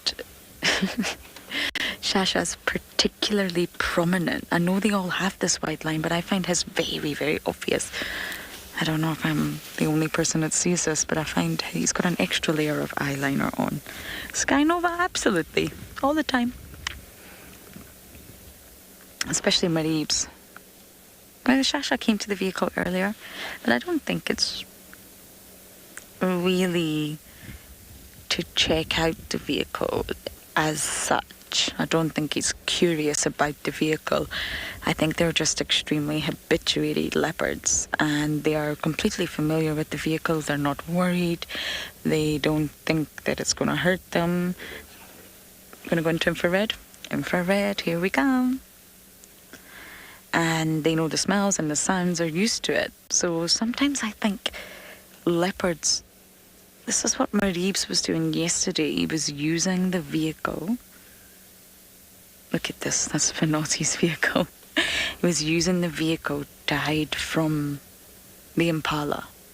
And that's exactly what Hosanna does. And to me, that shows quite a high level of cognitive ability. This vehicle is not going to hurt me. It's part of my daily life. I see it every day. I've grown up with these vehicles. They're just part of the environment. But if I hide behind this vehicle, the impala don't see me. Okay, he's moving behind the vehicle. He's going to pop out on the other side. It's actually Sonette from yesterday. And I think that's remarkable, that they know they're covered. They're aware that the impala now can't see them. And Hosanna used to do that to us all the time. We would position in such a way to give Hosanna space, and he would just end up walking up to the vehicle and just hiding there anyway. Marib's is the same, and so is Shasha. Shasha's sitting right behind this vehicle right now. He's gonna go down the tree. Hi, Sabi. Yes! Finally. Please take a drink, my boy, and show me that this dam is not contaminated and that the water is actually delicious.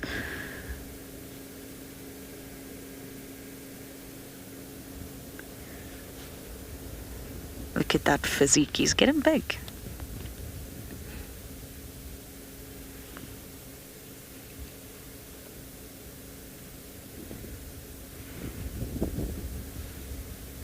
Please tell me you're going to drink, boy.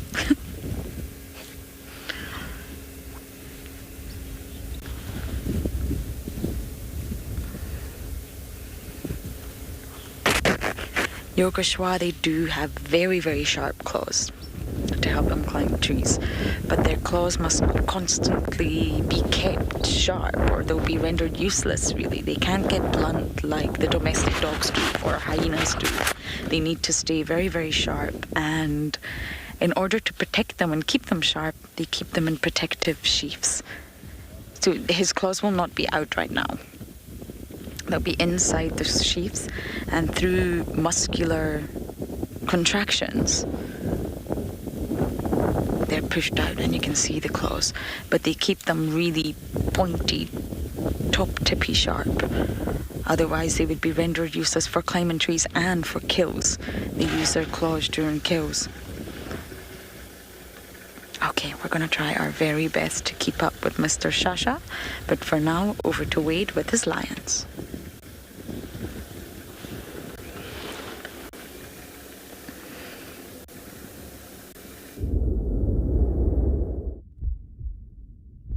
Good evening. We are with these lions yet again, and as you can see, it started to get quite dark, so we have switched to the infrared cameras. There's still one more vehicle here with us, and you can see they've got the red spotlight over there, although with the infrared we can't see the red color at the moment.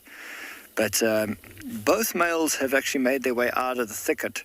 The one is currently sort of at the back of the thicket over there, and the other male has settled down there next to that lioness on the wall. And we've had a really, really great view of them this evening. I mean, look at that. Can't really ask for more with this sort of scenic ridge and just that dusky color in the background. You can see it's still really windy here. We were hoping that by now the wind would have died down with the sun setting, but still blowing quite a lot. Look at that mane blowing in the wind. Does make him look like he's in a shampoo advert. So it's still very cool to see.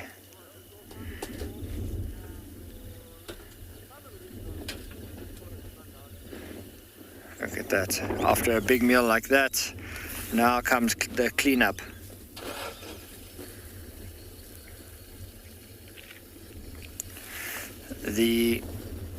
After feeding, you can just imagine those front paws, the face, everything will be covered in blood from all of that feeding. And cats are quite meticulously clean, all of the time actually. And even though these lions will get really messy, it's really important for them to keep clean, both as, just sense of general hygiene, but also, to prevent disease and that smell, because you can imagine as the blood and so on dries and rots, it would become quite a powerful smell, which I assume would be quite unpleasant for them. But more importantly, it's just another way for other animals to identify you, both attracting other predators and just furthering the ability of the potential prey to detect them if they're moving around. So after a big meal, you'll always see them cleaning up. And this is the thicket where the carcass is inside, And currently I think there's at least one lioness there. We can see her face just popping up. You can see it's really, really tough to see inside there. Amazing, this whole open area, and the one thicket that we had here, that's the one that they choose to put the carcass in. And even though they are the dominant pride and there is no other notable predators in the area, it's still an instinctive thing to keep the kill hidden to prevent others from seeing. But let's sit and watch a bit. We might even try reposition just now for a better view.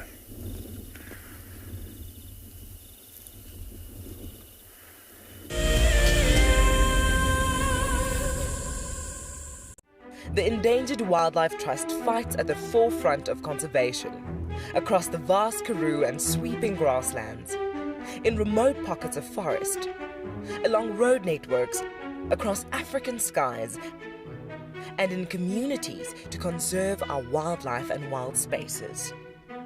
Help us to protect forever, together. Donate now at ewt.org.za.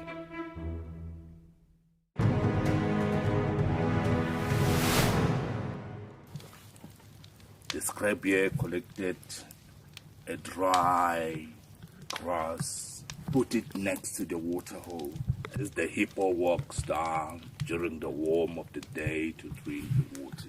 When the hippo arrives, he saw quite a very nice grass, an area not to resist to rest. And when the hippo went down to drink the water, and when finished the water, he just lied down on the grass. And then, that was the opportunity of the scrappy. You know what? Today is my day to pay the revenge.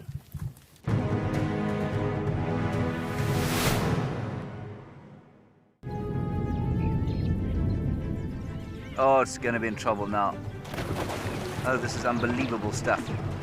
Here comes a hippo in too. Go, Impala. There's a hippo coming in. I can't believe what we're seeing here. This is what we normally see in East Africa. It's all over. Hippo leaping at the crocodile now. Everything's gone underwater.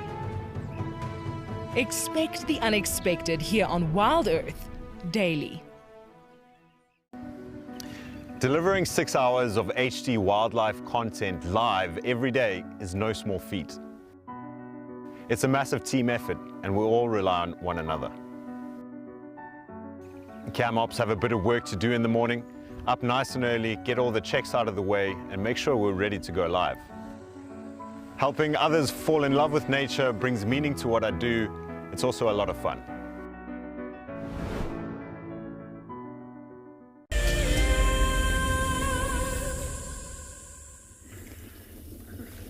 Welcome back. We are with these lions here on andBeyond Pinder, and they have been moving around quite a bit. As we've looped around, this male in front of us came out, walked right past the vehicle. He had a little scent mark and then settled down over there. There's another lioness that walked a little bit further up ahead, and she's still contact calling. And I think she's not too far from here. We can't really see her now, but I can still hear her.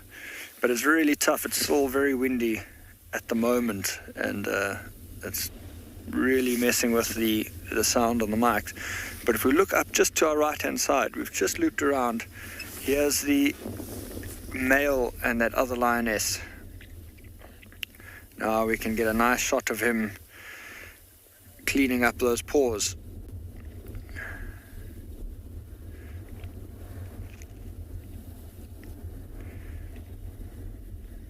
Nice to see that mane blowing in the wind like that.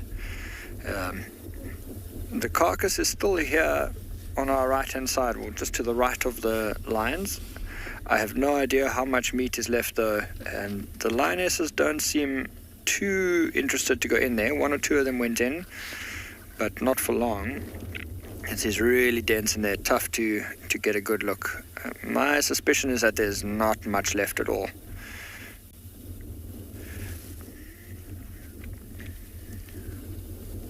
It's amazing how quickly they can clean and strip. It looks like there might be something there. There's a bit of grass on that sandy bank, but yeah, either way, not much left, and the lions have now left.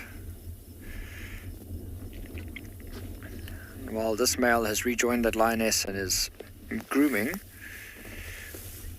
this is the same male we saw with that lioness this morning, and that is that same lioness as well. So interesting how they've still paired up together, even though the others have joined. So we'll have to watch them in the next couple of days and see what comes of this, what happens.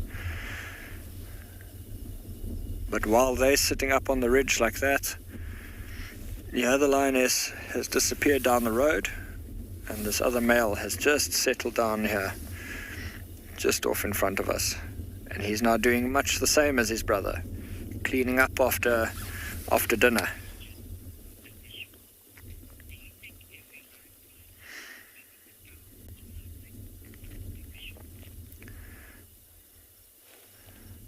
We've got a question coming in from Yogeshwar, I hope I'm pronouncing that correctly, asking if I think that every lion pride has its own unique style of hunting.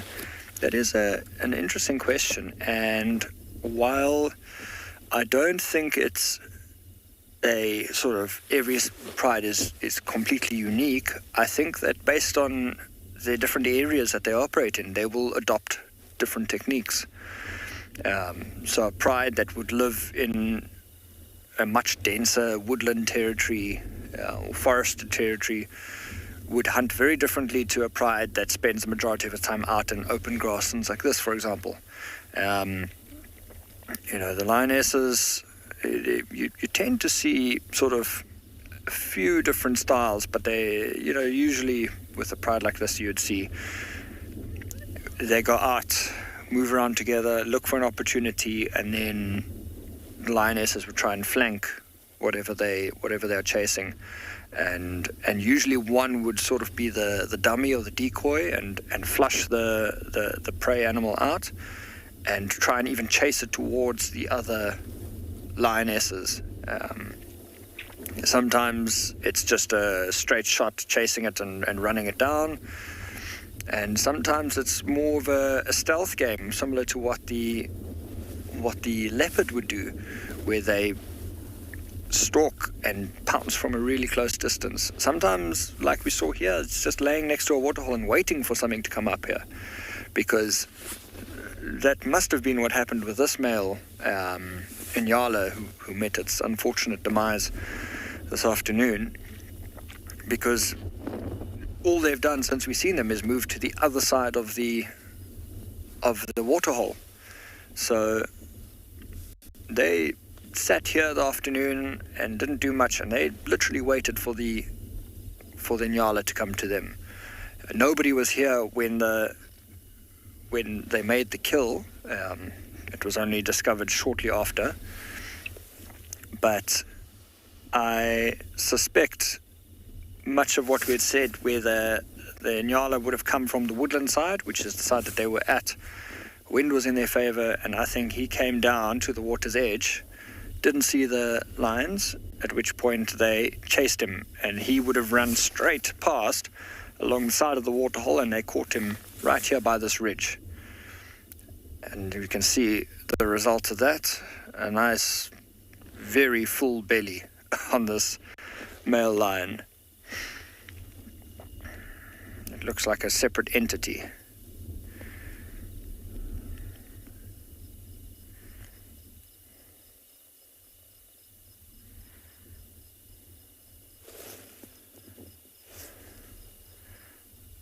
Amazing to see, even though they're lying side by side, just how much bigger that male is compared to the female.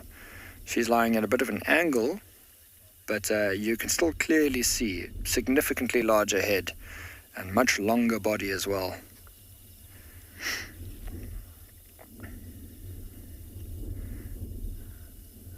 And this male is definitely not shy on the size side. it is a bit of a humbling experience whenever they walk past the vehicle. Another big yawn from this lioness.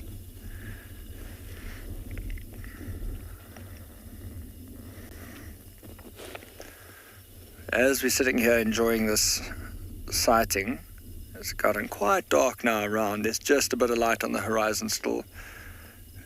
Moon has come out. First stars are starting to appear, but it's still relatively cold and windy here.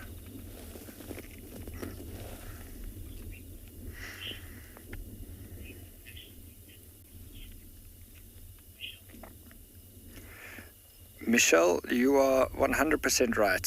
For an animal that's known for being so fierce, to see these sort of softer, more tender moments of affection, it really is a special thing to see. And it's something that's quite unique to lions. While other cats would show affection to their offspring, to their cubs, lions are the only real cats that are sociable like this and can be found in these groups. How's that long stretch over there? You'll notice this lioness has a distinctive scar on her shoulder, just now hidden by this male's head. And that's how we know which one is which. You'll often identify them based on which pride they're in first and foremost, but you try to distinguish individuals by notable markings. And interestingly enough, both she and her mom have similar scars on the right shoulder. Her mom, though, is the oldest member of this pride, and she's currently the one that has the 3 cubs, so she's the only lioness that isn't around here at the moment, or her and one other youngster. But this one over there, her scar is quite a bit higher on the shoulder than her mom's. Her mom's is a bit lower down and older. And when they're next to each other, you can actually see her mom's age. She's quite a bit bigger than her daughter still.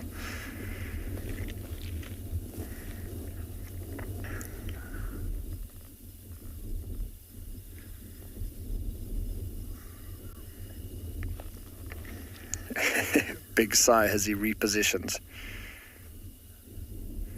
That belly must be so uncomfortable to be lying on right now.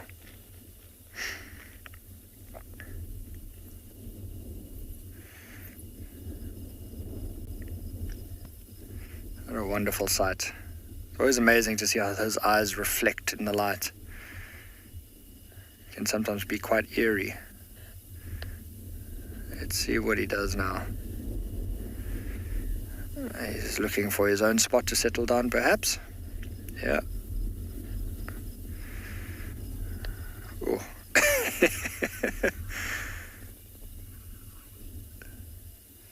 It is a hard life indeed for a lion here on Pinder.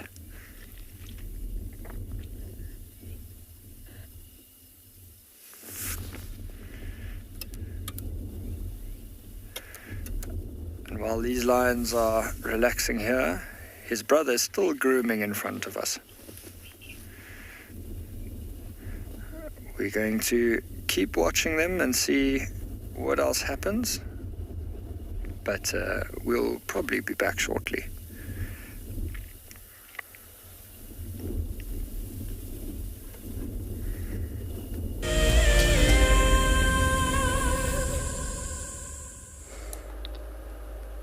So we still sitting around the dam here. For now, it seems to be very quiet. And then animal that may come to drink, especially time like this, it would be a nocturnal animal such as cats most. Elephants, I don't mind also drinking at night. A rhino, they will drink at night. And all these cats, they will pretty much drink at night. But these impalas, kudus, no, maybe they won't gonna be participating near the watering hole, more especially when it's night time.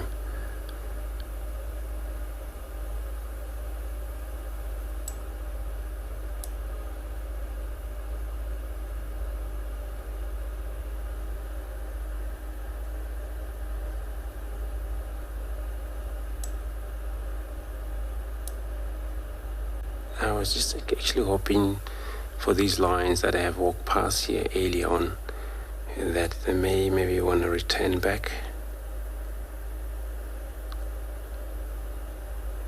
to hunt, probably maybe when they want to make their way towards quarantine, because sometimes quite a lot of antelope that may hang around in quarantine.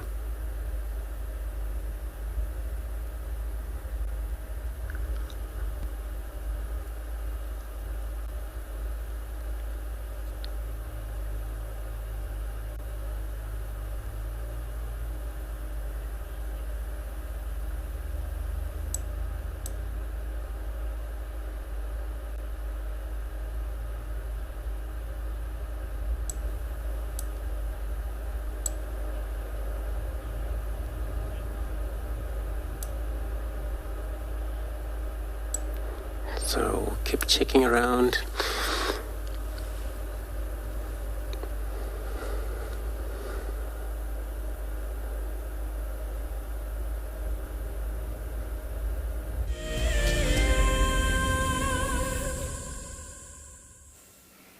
Now we are watching impala,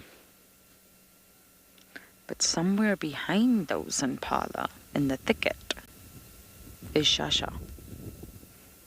He darted off into the block, and it's not a thick block. We could have actually followed him, but he's hunting. And it's, in my opinion, unethical to start shining lights. It's not fair on the impala, and it's also not fair on Shasha. He's in there somewhere.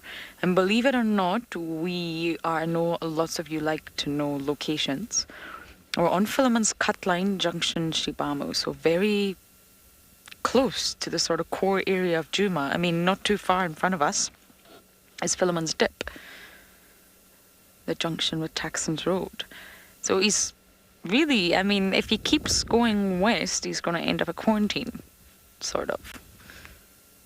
And this is the furthest I've ever seen Shasha. I know that Shasha has been seen on sort of the southern side of Treehouse Dam before, but this is the furthest I've seen him, and it's quite remarkable. And if he does make a kill tonight, then that obviously leaves lots of promise for us seeing him tomorrow. He's such a wonderful little leopard, and it was quite spectacular to have him and his mother on the drive. Completely different locations. And Sabui's sighting was not easy, but I think they're right. I actually think she has brought her cubs towards the Chitwa side. So that leaves great promise for tomorrow to possibly see Sabui's babas. I mean, he may not go for these impala, he may, but it's not fair for us to have lights on. And as you know, we do view through infrared anyway, but we've just positioned really far away, and I wasn't going to bash through the block. I think I've done enough bashing today. What do you think, Davy? Davy probably suffered more than I did. It's also just nice to sit and listen to the sounds of the night. We're coming to the end of the drive. It really has been a fabulous drive. It was an absolute privilege to drive little Gary, be in that Mulwati, see the most enormous hyena known as Dune, and then go further north into Mulwati and bump into Shasha.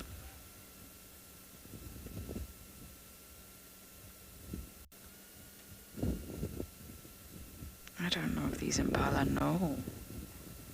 There's a leopard watching you guys.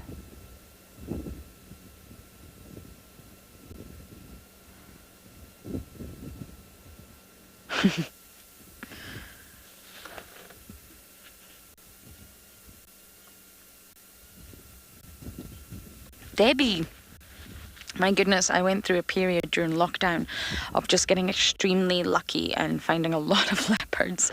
And James... Oh! Okay, that's what the impala are looking at. This hyena's been following Shasha. And Tima. Hello, Teams. Good to see you, girl. We've had June and Tima. This drive keeps getting better.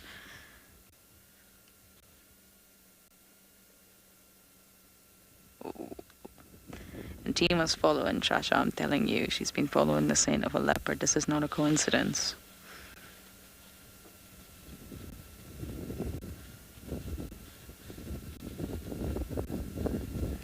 be happier right now. Well, and Tima looks fabulous. And not as bulbous as Dune. But Debbie, I kept on bumping into leopards and James wasn't bumping into any. And it became quite the storyline that James was my catless friend. I do miss those days. However, when I first started, long ago, I actually had a sighting of Tandy. Didn't realize there was a kill nearby. Didn't realize 18-month-old Kalamba was nearby. Then Tingana rocked up. Tandy did the most amazing thing. It was almost like a distraction technique. Tingana and Tandy quickly mated and then it was over. Tingana just walked away and Tandy went to check on Kalamba and the kill. And the skittish male rocked up. And I do think now that was Mulwati. So I had 4 leopards in one sighting. It was unbelievable. And to this day, we think that Tandy was sort of protecting Kalamba in a way. Although she didn't really need to protect Kalamba from Tingana as such. It was a very complex sighting because Tandy wasn't mating with Tingana at that time. But I think it was on Gowrie Main. There was a lot of action going on. Maybe Tandy was nervous because another male was around. We didn't know that male at the time, but looking back, I think it's Mulwati. I mean, correct me if I'm wrong. We called him the skittish male back then. Some people thought it was Djuma, but that's far too south for Djuma. I don't think Djuma's with us any longer, I'm afraid. The last time we saw Djuma, he had a huge gash in his head.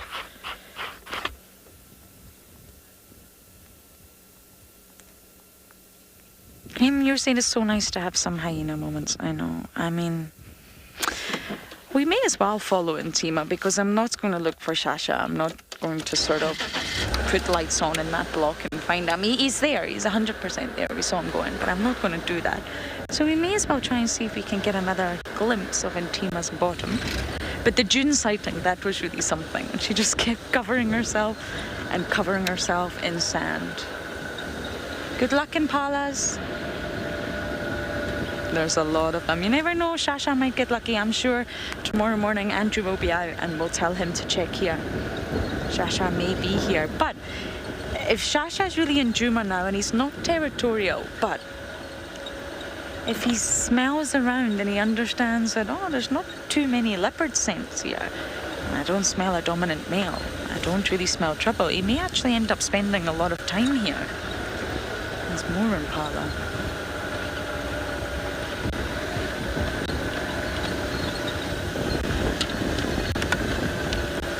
Lee, I don't think so. I really don't. I don't think hyenas follow vehicle activities because we do spend a lot of time with leopards, absolutely. Completely see why you're asking that question.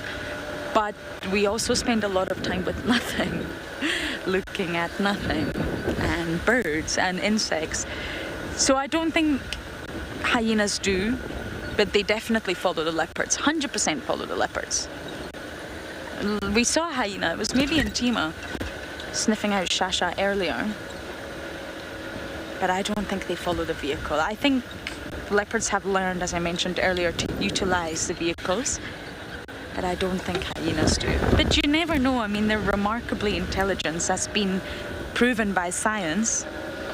So they may associate, oh, there's a vehicle, let's just have a look. Are they looking at an insect, or are they looking at a bird, or are they looking at a leopard with a kill? It's possible, but I don't believe so.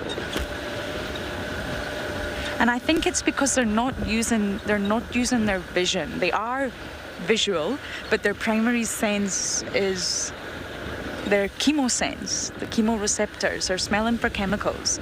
They're smelling for scents in the air. That's how they're finding the leopards. It's not through, oh, there's a leopard, it's through their nose. So that's why I don't think so. They wouldn't sort of follow the smell of a vehicle, I don't think. They're smelling either leopards or kills. Okay, we are going to bumble a little bit closer to home and see if anything is happening on quarantine.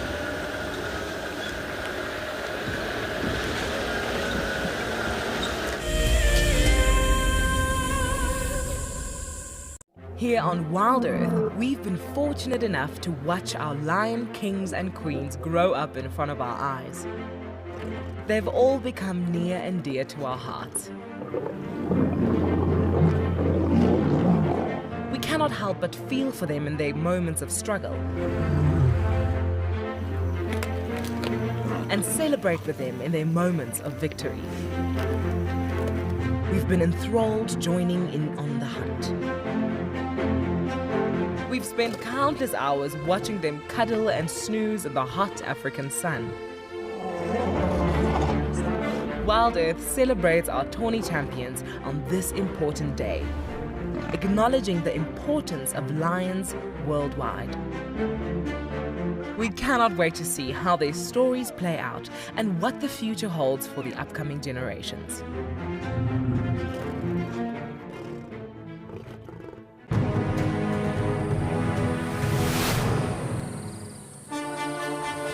It's day one of the annual South African Guide of the Year competition, and our first foot into this competition this morning is all about tracks and signs. We're going to call you in one at a time. Just look at it, the information will be there. Our 5 guides have been tasked by the judges at figuring out who is what is who, and where they go in the bush. Either Franklin or guinea fowl, but because of the volume of other deposits in the area, we went with guinea fowl.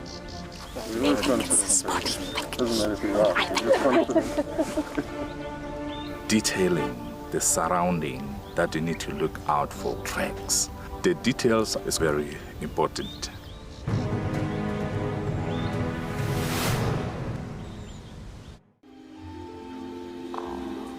Goodness, look at its wobbly legs. Oh, I don't believe it. I can't believe we've actually seen it. Oh my goodness. Oh, careful, careful, careful. Oh no. Oh, it's okay, little one. Okay. Expect the unexpected here on WildEarth daily.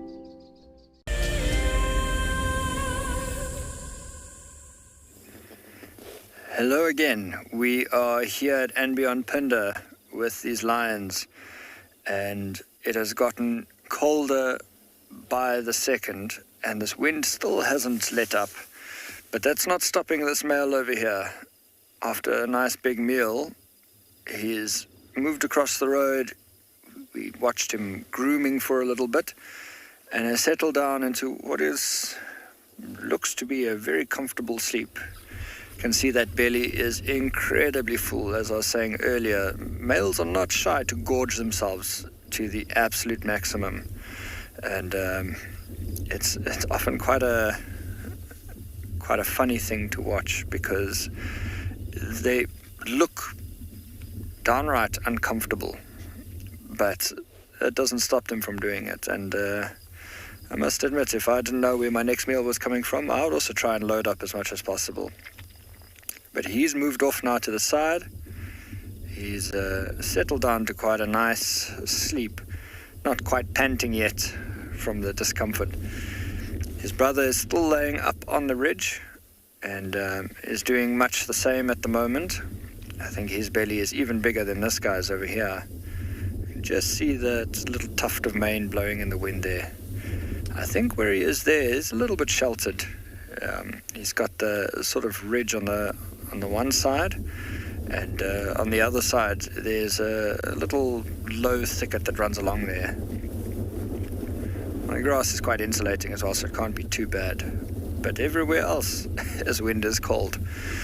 Over here on our right-hand side, we have some of the lionesses have crawled into the thicket and are currently picking at what's left of that young Ngala kill that they had made. And while we can't see much, we'll try in a little bit to get a glimpse of that. But it's more just, at this point, hearing them crunching around as we... I don't know if you guys can hear that.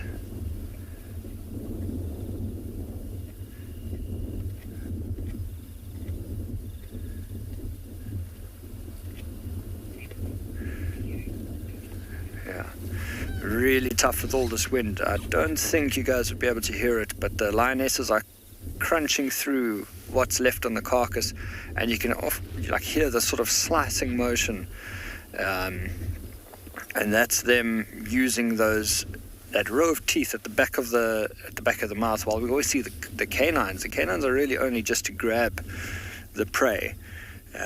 For most of their eating and chewing, they use what we call the carnassial shears, which for humans and other herbivores and omnivores, we would have molars instead. Instead of the molars, these big flat teeth for grinding, they've got this sort of row of tightly packed, sharp edges that work like scissors. And we can just hear them slicing through what's left there. You can imagine these males with those big bellies have eaten most of the flesh, and there's not much meat left. So now the lionesses are forced to eat through the tissue and the cartilage to get to those last bits of meat between the bone.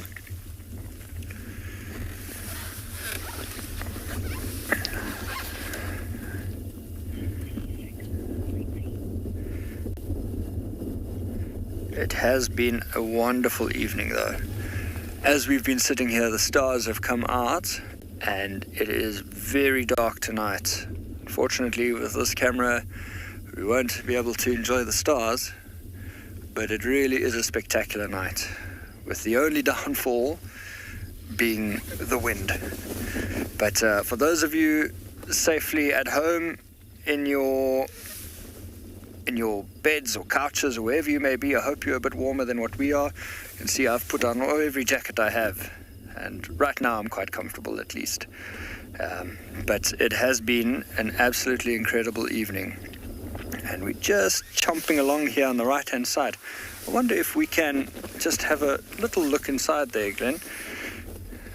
Let's see if we can get a last little glimpse of these lionesses. There's some movement there at the bottom. Really tough. And as we come to the end of the evening, we have been incredibly lucky to have spent some time with these animals, and we've gotten some great views. There's this lioness. Thank you all for a lovely evening. Please join us again tomorrow for your next WildEarth safari, live from Pinder and etc.